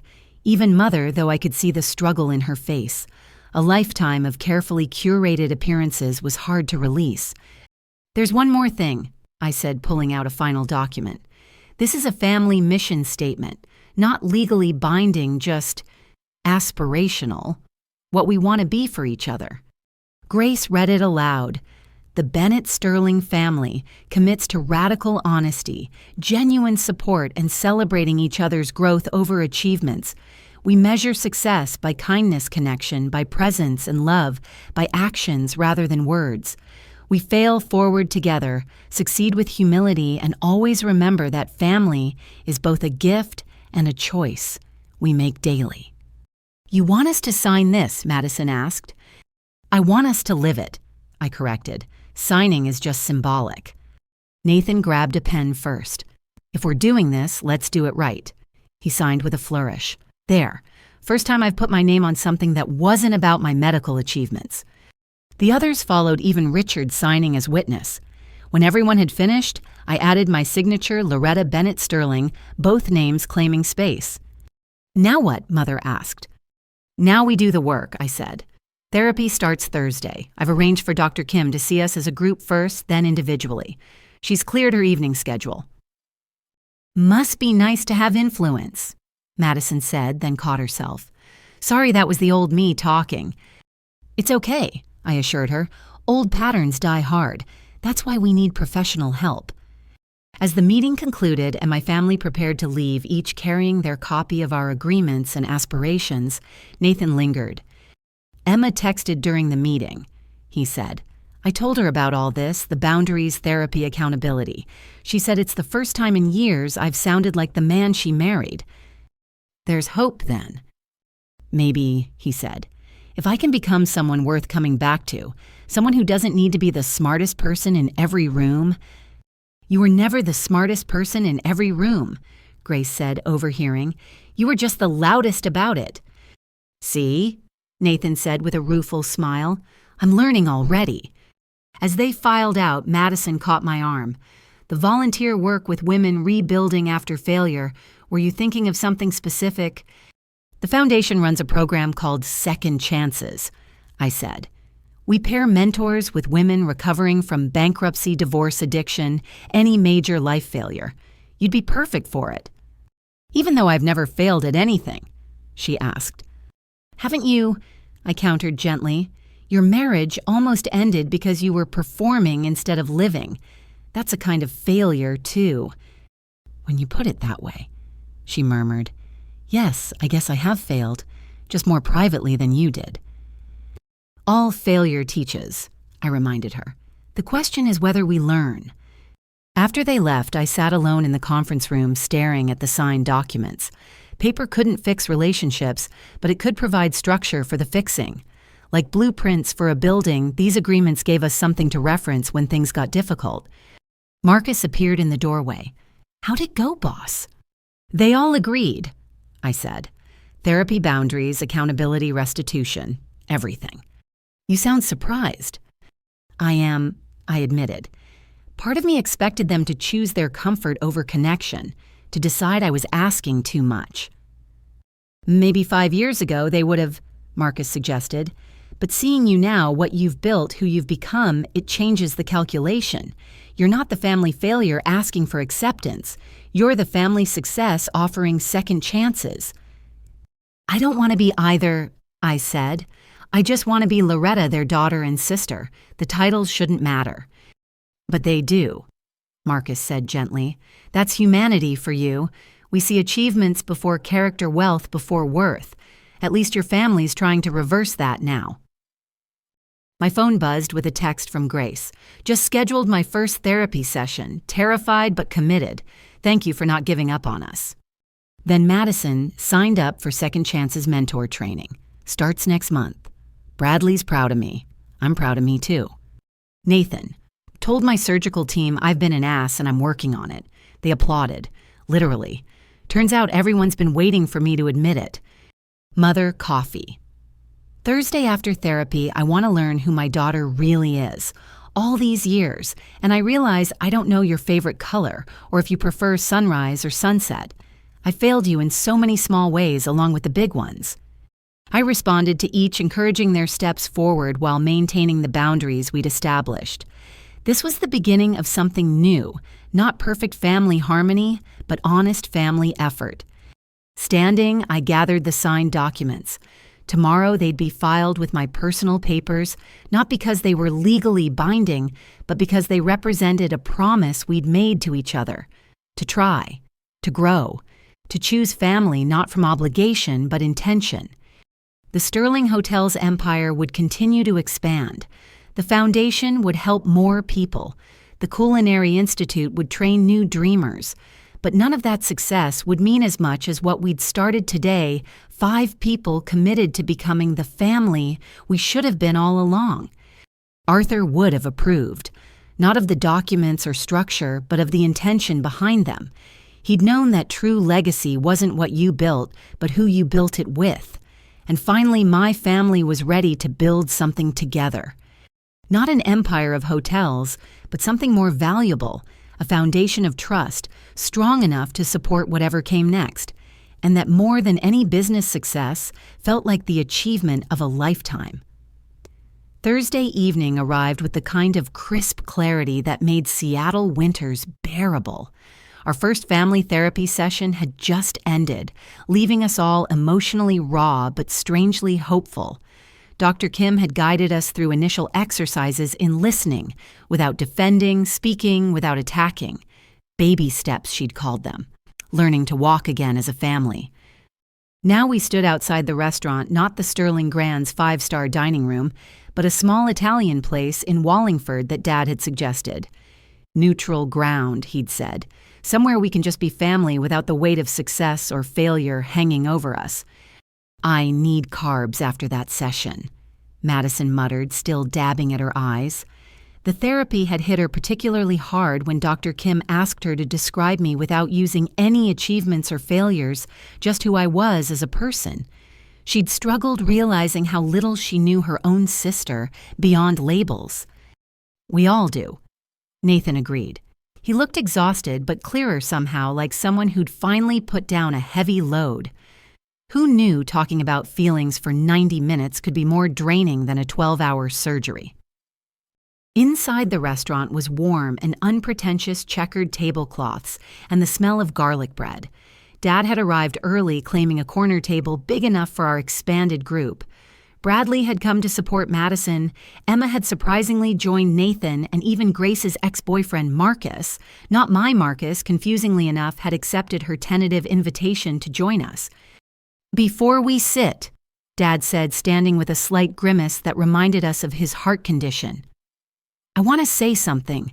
This is still my birthday week, and I've had 70 years to think about what matters. It's not money or achievements or perfect families. It's this people you love choosing to grow together. So tonight we celebrate that choice." We settled around the table, the seating arrangement telling its own story. In the past, we'd have clustered by success level Nathan and Madison together, Grace with whoever she was dating me on the periphery. Now we mix naturally, conversations flowing across old boundaries. "I have an announcement," Emma said suddenly, her hand finding Nathan's. "We've decided to make the separation permanent." Nathan's face fell and she squeezed his hand permanently over.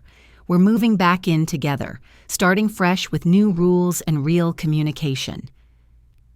"Emma," Nathan breathed, tears threatening. "Really?"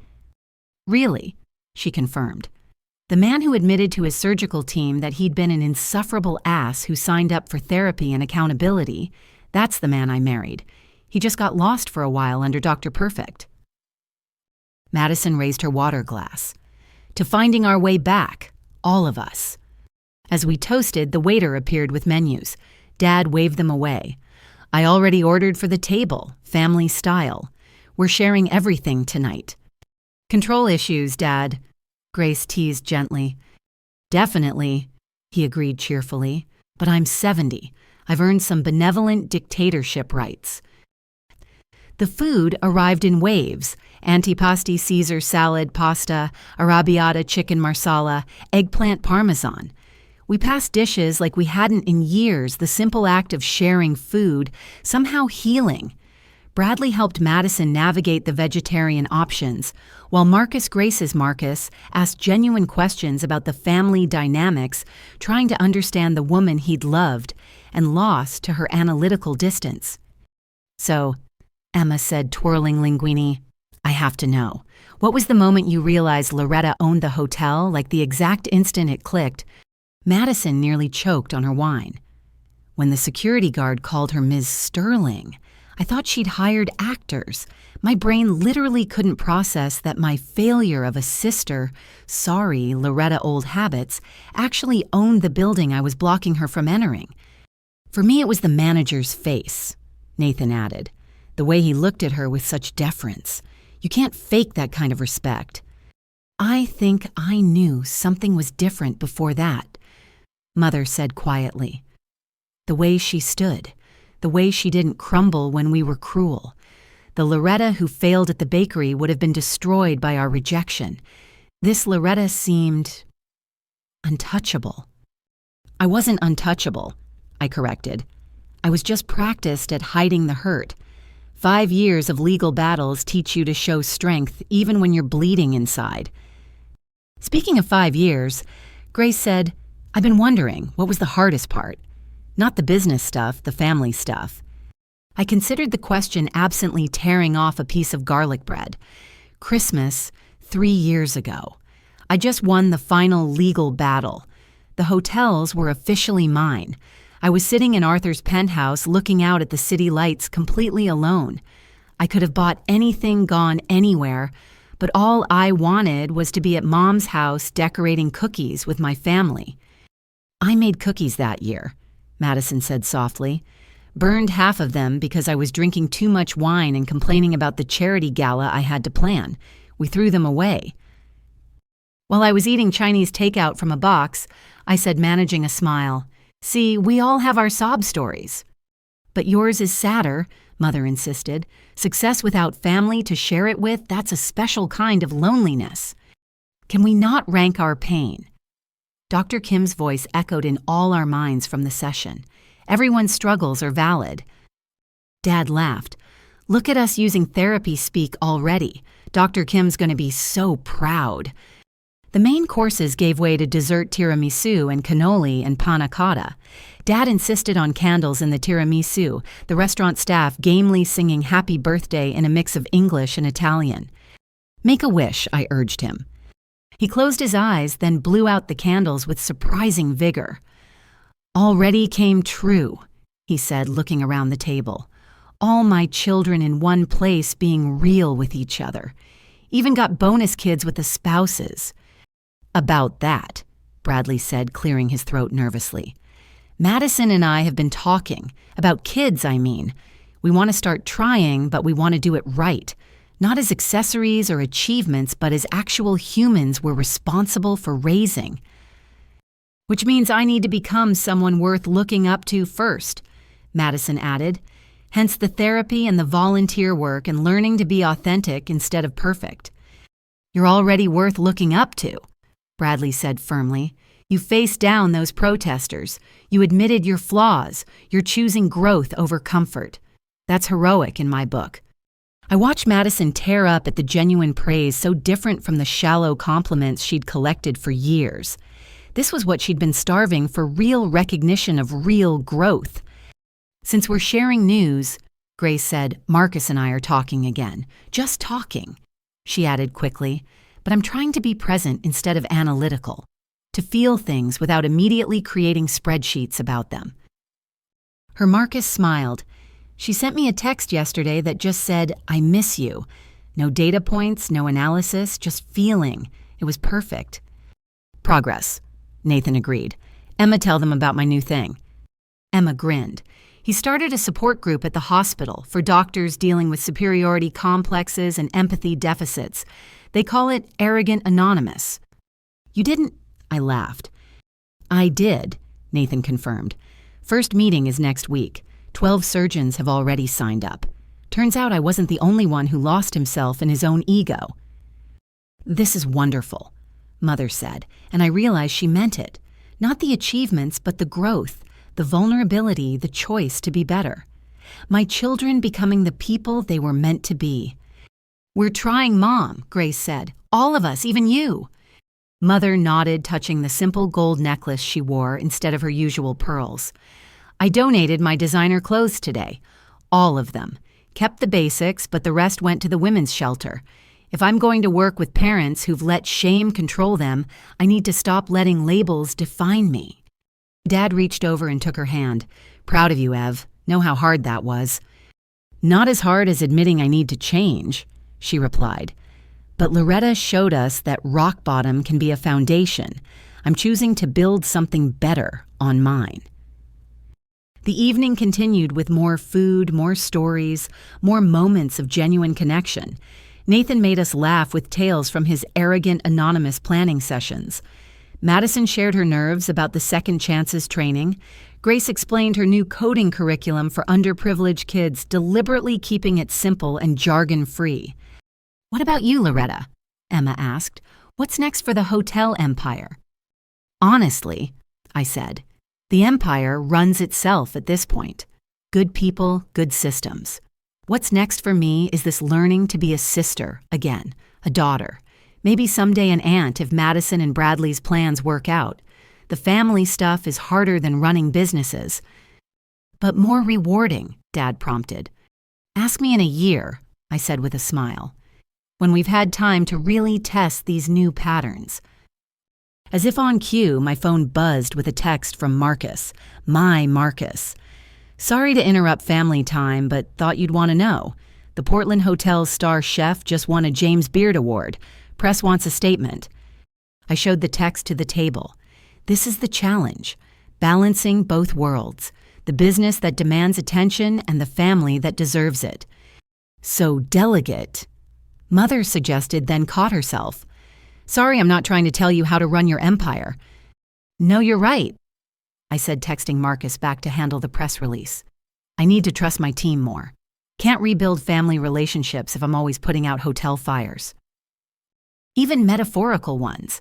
Nathan added, and we all remembered Grace's apartment building's small fire 3 years ago, when I'd been too busy to help her relocate. Another failure of prioritizing business over family. The waiter brought the check and Dad reached for it, but I was faster. "My treat," I insisted.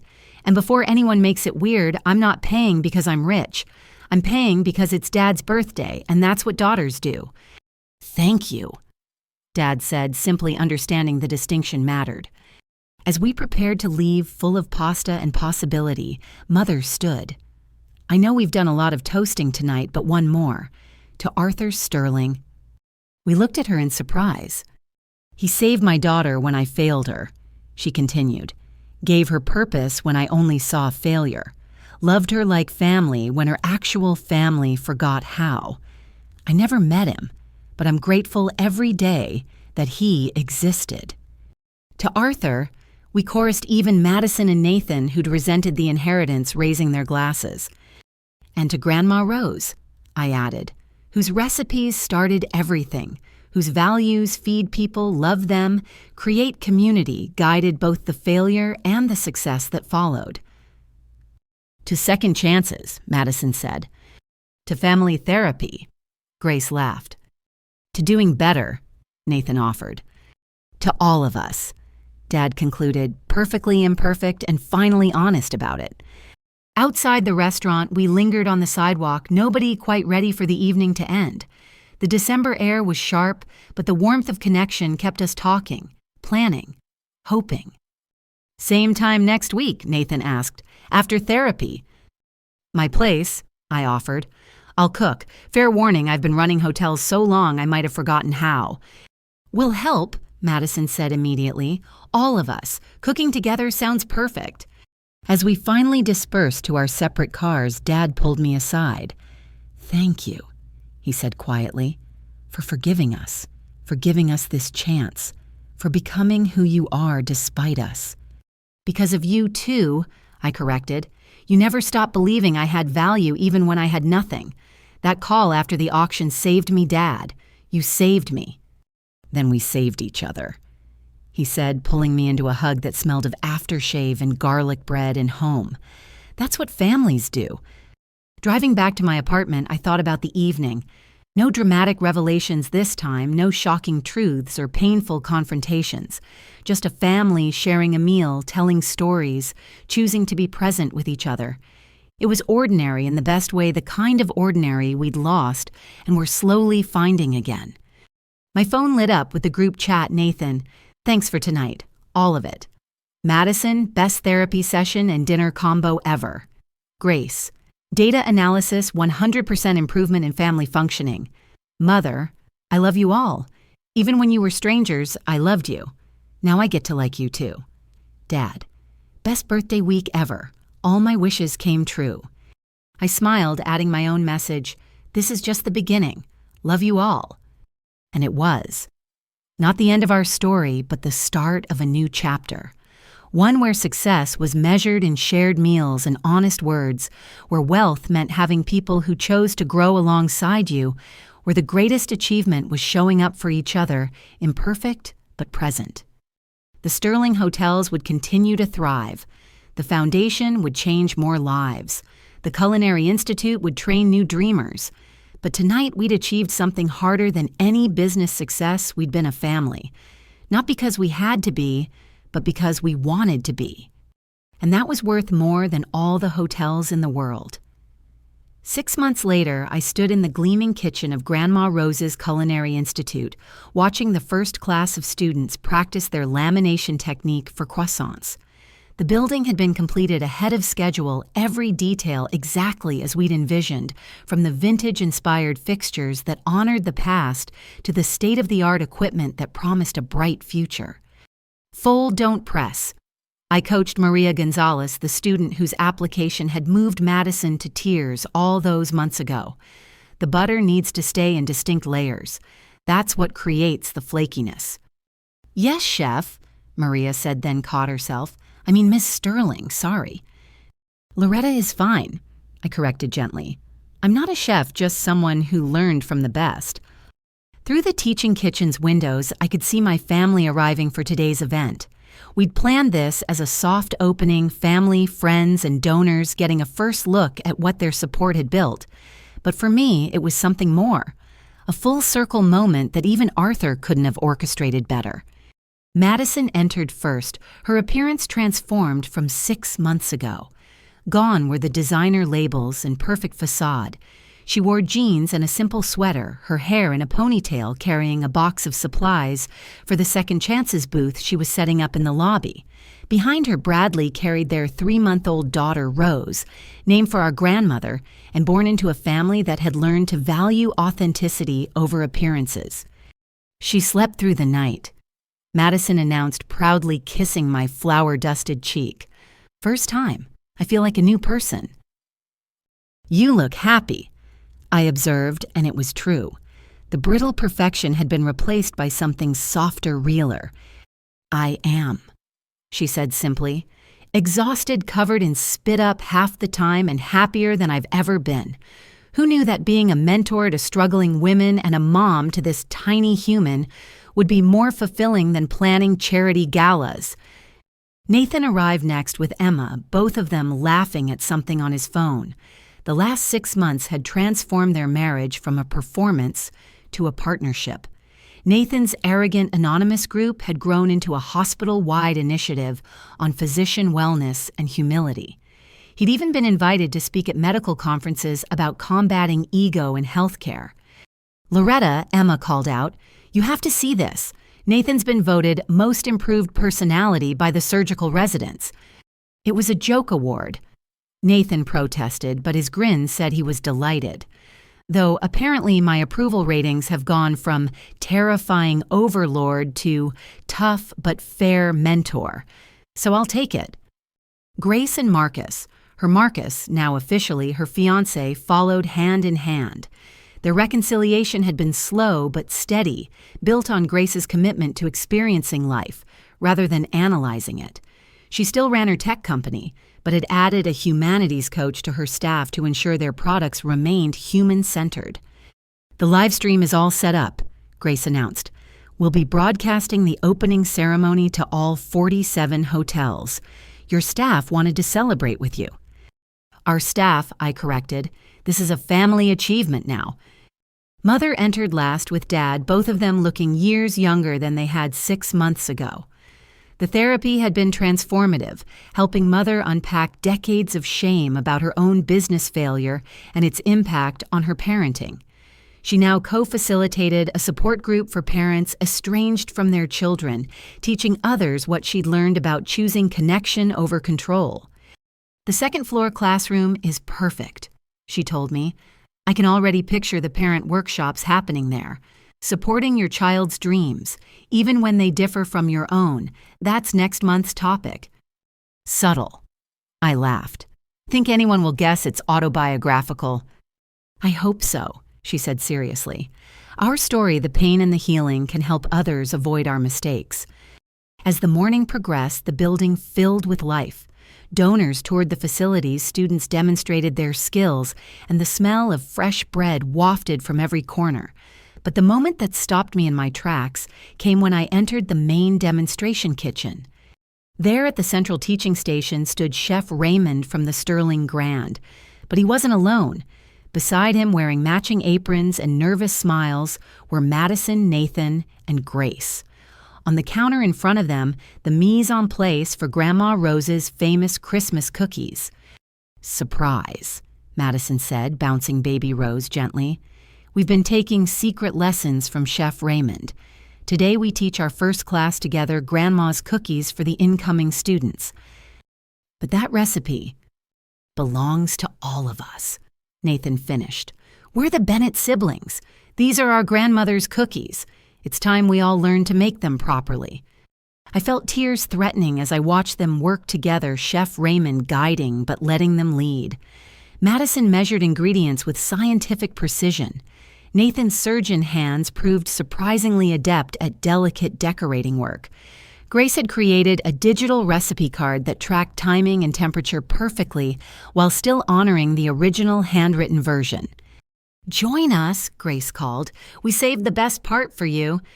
The best part was, of course, the final assembly. As I moved to the teaching station, I found myself surrounded not just by my siblings, but by the student staff and supporters who'd become extended family. Maria Gonzalez stood ready to take notes. Other students gathered close, understanding they were witnessing something special. The secret to Grandma Rose's cookies. I began my voice carrying across the kitchen, isn't in the recipe. It's in the intention. She baked with love, not just ingredients. She fed people's hearts, not just their stomachs. Today, we're going to do the same. For the next hour, we baked together. 4 siblings who'd found their way back to each other, teaching 20 students who were finding their way forward. The cookies emerged perfect, golden, fragrant, decorated with the same careful love Grandma Rose had put into everything she touched. Now we share them, Mother announced, appearing with plates. Everyone here gets one. That's the rule, no hoarding beauty. It's meant to be shared. As cookies were distributed and exclaimed over, Dad pulled me aside. I have something for you. He handed me an envelope worn and yellowed with age. Inside was a letter in Grandma Rose's handwriting. My dearest granddaughter. If you're reading this, it means you found your way back to baking. I always knew you would. The girl who saved allowance to buy me a mixer could never stay away from kitchens forever. I hope you've learned what I tried to teach, that failure is just the first rise. You punch it down, let it rest, and rise again, stronger and better. Feed people, love them. Create community. The rest will follow. All my love, Grandma Rose. She wrote it when you opened the bakery, Dad explained. Gave it to me to save for when you needed it. I think now is the right time. I clutched the letter, overwhelmed by love that transcended time and loss. She knew I'd fail. She knew you'd learn, he corrected, just like she did, just like we all do if we're brave enough to try. The afternoon ceremony was beautiful, but almost anticlimactic after the morning's emotions. I cut the ribbon with the same scissors Grandma Rose had used for her bakery 50 years ago. The students performed a flash mob of sorts, presenting dishes they'd mastered in their first weeks. The mayor spoke about second chances and the power of believing in people's potential. But the moment that mattered most came at the end when I stood before the crowd, donors, students, family, and one unexpected guest. Evelyn Sterling Arthur's ex-wife sat in the front row. At 91, she remained formidable, her presence commanding attention. She'd asked to speak, and I'd agreed, curious what she might say. My ex-husband was a complicated man. She began, her voice still strong. Brilliant at business, terrible at family, until he met Loretta. She taught him something his own children never could: that legacy isn't what you leave behind, but who you lift up along the way. This institute proves she learned that lesson well. She paused, eyes finding mine. Arthur would be so proud, not of the hotels or the wealth, but of this creating opportunities for others to rise from their own ashes. That's true success. As applause filled the room, I thought about the journey from that bathroom floor where Arthur found me crying to this kitchen, where dreams were already taking shape. The path had been anything but straight through bankruptcy and betrayal, isolation, and empire-building family fracture and careful reconciliation. "Speech," someone called out, and others took up the chant. I moved to the microphone, looking out at the assembled crowd. My family stood together near the front, not perfectly arranged by status anymore, but naturally clustered by affection. Madison bounced baby Rose, who'd woken up and was cooing at the ceiling. Nathan had his arm around Emma. Grace and her Marcus whispered about something on her phone. Mother and Dad held hands, their wedding rings catching the light. 6 years ago, I lost everything. My business failed. My family distanced themselves. My dreams crumbled into bankruptcy documents. I thought it was the end of my story. The room was silent, everyone leaning in. But failure, I learned, is just the first draft. You revise, you edit, you try again. Sometimes you need help, a mentor like Arthur Sterling who sees potential where others see problems. Sometimes you need time, years of rebuilding both businesses and trust. Always you need hope, the belief that your story isn't over yet. I found Maria Gonzalez in the crowd, already emotional. To our students, I say this: you're here because life knocked you down and you chose to get up. That's courage. We're here to give you tools, but you already have the most important ingredient, the determination to rise. To our donors and supporters, I continued, thank you for believing that second chances aren't just charity, but investment. Every person in this room is proof that failure isn't final unless we make it so. And to my family, I said, my voice catching slightly, thank you for choosing growth over comfort, connection over pride and love, over the labels that divided us. We're all works in progress, and I'm honored to be under construction alongside you. Madison was crying now, not caring about her mascara. Nathan cleared his throat repeatedly. Grace had abandoned her phone entirely. Mother smiled through her tears while Dad stood taller, prouder than I'd ever seen him. Grandma Rose used to say that good food was love made tangible, I concluded. This institute is our love made tangible love for those who've stumbled for dreams, deferred but not destroyed for the belief that everyone deserves a chance to discover what they're capable of becoming. Welcome to Grandma Rose's. May all who enter hungry leave, satisfied not just in body but in spirit. The applause was thunderous, but I barely heard it. My family had surged forward, surrounding me in a group hug that smelled of cookies and possibility.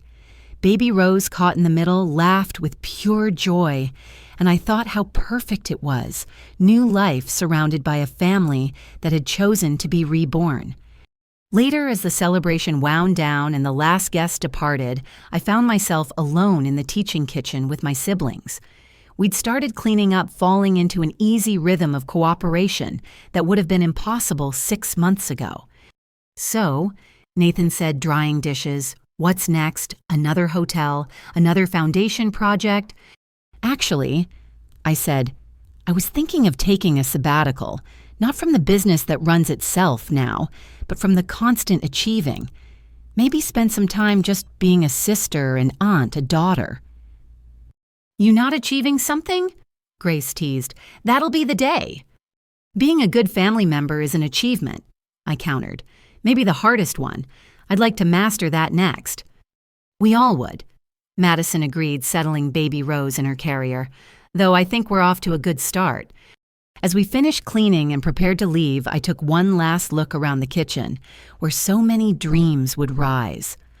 On the wall hung a photo of Grandma Rose, the one from her bakery, where she stood surrounded by fresh bread and possibility. Next to it, someone, probably Dad, had hung a photo from today, the 4 Bennett siblings, covered in flour, laughing as we taught cookie making together. Full circle. Mother said, joining me. From her bakery to yours to this. She'd be so proud. Of all of us, I said firmly, we all found our way back to what matters. As we locked up and headed to our cars, the family group chat lit up with dinner plans, therapy schedules, and baby photos. Normal family stuff, the kind I'd craved during those lonely years of success without connection. "Hey," Madison called out as I reached my car. "Thank you for not giving up on us, for showing us that failure isn't final, for being the sister we didn't deserve but desperately needed." "Thank you for coming back," I replied, "for choosing growth, for proving that families can heal." "Grandma Rose would say we're like her bread dough," Nathan added, joining us. "Knocked down, but rising again stronger for the resting time between." Terrible metaphor. Grace laughed, but she was nodding. Accurate, but terrible. As we said our goodbyes and headed to our separate homes, but with plans to gather again tomorrow and the next day, and all the days after, I thought about what success really meant. It wasn't the 47 hotels or the billion-dollar valuation. It wasn't the foundation or the institute or the lives changed through both. It was this, a family that had shattered and chosen to rebuild, not around wealth or achievement, but around love, honesty, and the daily choice to show up for each other. The empire would continue to grow. The foundation would help more people. The institute would train new dreamers. But the greatest success was the text that lit up my phone as I drove home. "Dad, proud of you, sweetheart. Not for what you've built, but for who you've become, and for bringing us all along for the journey. Love you." I pulled over to respond, not trusting my teary eyes to drive safely. "Love you too, Dad. All of you. Forever and always, no matter what." And that love without conditions, family without facades, success measured in connection rather than collections, was the greatest fortune of all. Arthur had given me an empire, but my family had given me something more valuable themselves, flawed and striving and absolutely perfect in their imperfection. The girl who'd cried on a bathroom floor had become a woman who built hotels and hopes in equal measure. But more importantly, she'd become someone who understood that the greatest structures weren't made of marble and money, but of forgiveness growth and the grace to begin again. And again. And again. As many times as it took to get it right. If you've stayed with my story this far, thank you. I hope it reminds you that failure is just the first chapter, not the final word. That families can heal if everyone does the work. That success without connection is just expensive loneliness. And that sometimes the best revenge against those who dismissed you is not proving them wrong, but giving them the chance to grow into people who can celebrate your success with genuine joy. Whatever you're facing, bankruptcy or betrayal, family fractures, or personal failures, remember that your story isn't over. Find your Arthur Sterling, the person who sees your potential when you can't. Be that person for someone else. Build something meaningful. And never forget that the greatest legacy isn't what you leave behind, but who you lift up along the way. Thank you for sharing in our journey. May your own path be filled with second chances, genuine connection, and the courage to rise as many times as it takes. What challenges have you faced with family forgiveness or finding your way after failure? I'd love to hear your stories in the comments below. And if this story touched your heart, please share it with someone who needs to hear that failure isn't final. It's just the beginning of something better. Like and subscribe to follow more stories of hope, healing, and the complicated beauty of being human. Because we're all works in progress, and that's exactly as it should be. With love and croissants, Loretta Bennett Sterling.